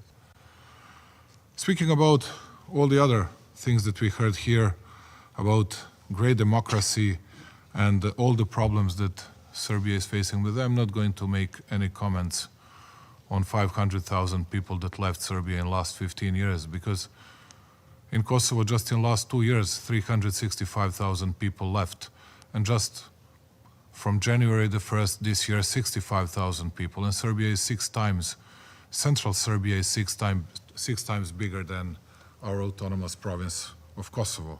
But these are things that we hear every single day. Speaking about the election process, I wanted to explain to UK ambassador here, because I believe that you all pretend not to know what was happening and why the Serbs brought a decision. I'll remind some of you, I was invited by President Macron and Chancellor Scholz to Chisinau to discuss the issue of elections after those terrific democratic and outstanding election process with 3.4% of turnout in North Kosovo. And they said to me, just Alexander, those people will resign because none of us in Europe will ever accept these kind of elections. You should just say to people of Serbian community that they should participate in next elections and we'll do our job with Pristina. Then 20 days after they said to us, now you should launch that petition. And we launched that petition. And we have collected, and those people, they have collected more than 20% of overall votes and signatures from an entire North Kosovo. And even that was not enough. And then they started delivering the very worst tricks against democracy, adding to the voter list new participants, new people that don't exist in North Kosovo. Apart from that, 12.47% of them were Albanians, which have never lived in that part of Kosovo. And this is how democracy functions. I get just one photo for you. because you were praising this level of democracy. These are here cameras, open tables that no one can vote freely, just for you to know. That's how that great democracy, according to Freedom House and all the others, functions. This is the place, a polling station in Leposavić, North Kosovo. Just wanted to tell you that, once again, Serbia will do its job, even on Banjska case. But we'll never hear anything about expellation of the Serbs from an entire territory of Kosovo, and I'm very much afraid that next time you'll hear some more honest words from Madam Osmani, because she said today that there are 3 to 4% of Serbs living in Kosovo. And that's a great acknowledgement of their terrific policy, because it used to be, even 2 years ago, more than 7.5% of Serbs living in Kosovo. Just to see how ethnic cleansing is being pursued by all those who are claiming that democracy is their only aim. And at the end, I thank you, first of all the countries that are respecting UN Resolution 1244, that are respecting independence and sovereignty and territorial integrity of Serbia. We'll always stick to the UN Security Council resolutions and to the UN Charter as well. Madam President, thank you. Thank you, Mr. President. Ms. Osmani, we have had 6 minutes. Maybe you can try and stick to the last 4 minutes, if possible. Thank you. I'll try to stick to 3 minutes, Madam President, as initially suggested by you. Obviously, what President Vučić just stated is entirely false. So I'd like to invite each and every member of this council to actually visit the Republic of Kosovo, so that you can see for yourselves the progress that we have made, the democracy that is thriving. And then you can understand and decide whether you want to believe your own eyes or his lies. I did not, as accused by Serbia and Russia, talk about the past. I spoke about the Kosovo of today. But the Kosovo of today is also shaped by the pains of the past because of one simple reason, because of the lack of justice. We all know, and we have learned from history, that peace requires dealing with the past. And in that sense, instead of spewing propaganda, Vučić today should have told us whether he regrets belonging to a regime that caused more than 150,000 civilians killed, whether he regrets anything from his career in the 90s, whether he regrets calling for genocide in Srebrenica from the lectern of his parliament, whether he regrets standing behind Šešelj when he said we should leave no Albanian left alive, whether he regrets expelling all journalists from the country during those wars, whether he regrets glorifying Milošević just a year ago, calling him a great man with great intentions, whether he regrets the fact that he belonged and served so loyally to that regime. The victims of that regime, Mr. Vučić, are standing right here. Take a moment and apologize to them. Show everyone whether you have even a little bit of a glimpse of humanity left in you. Thank you. There are no names inscribed in the list of speakers. The meeting is adjourned.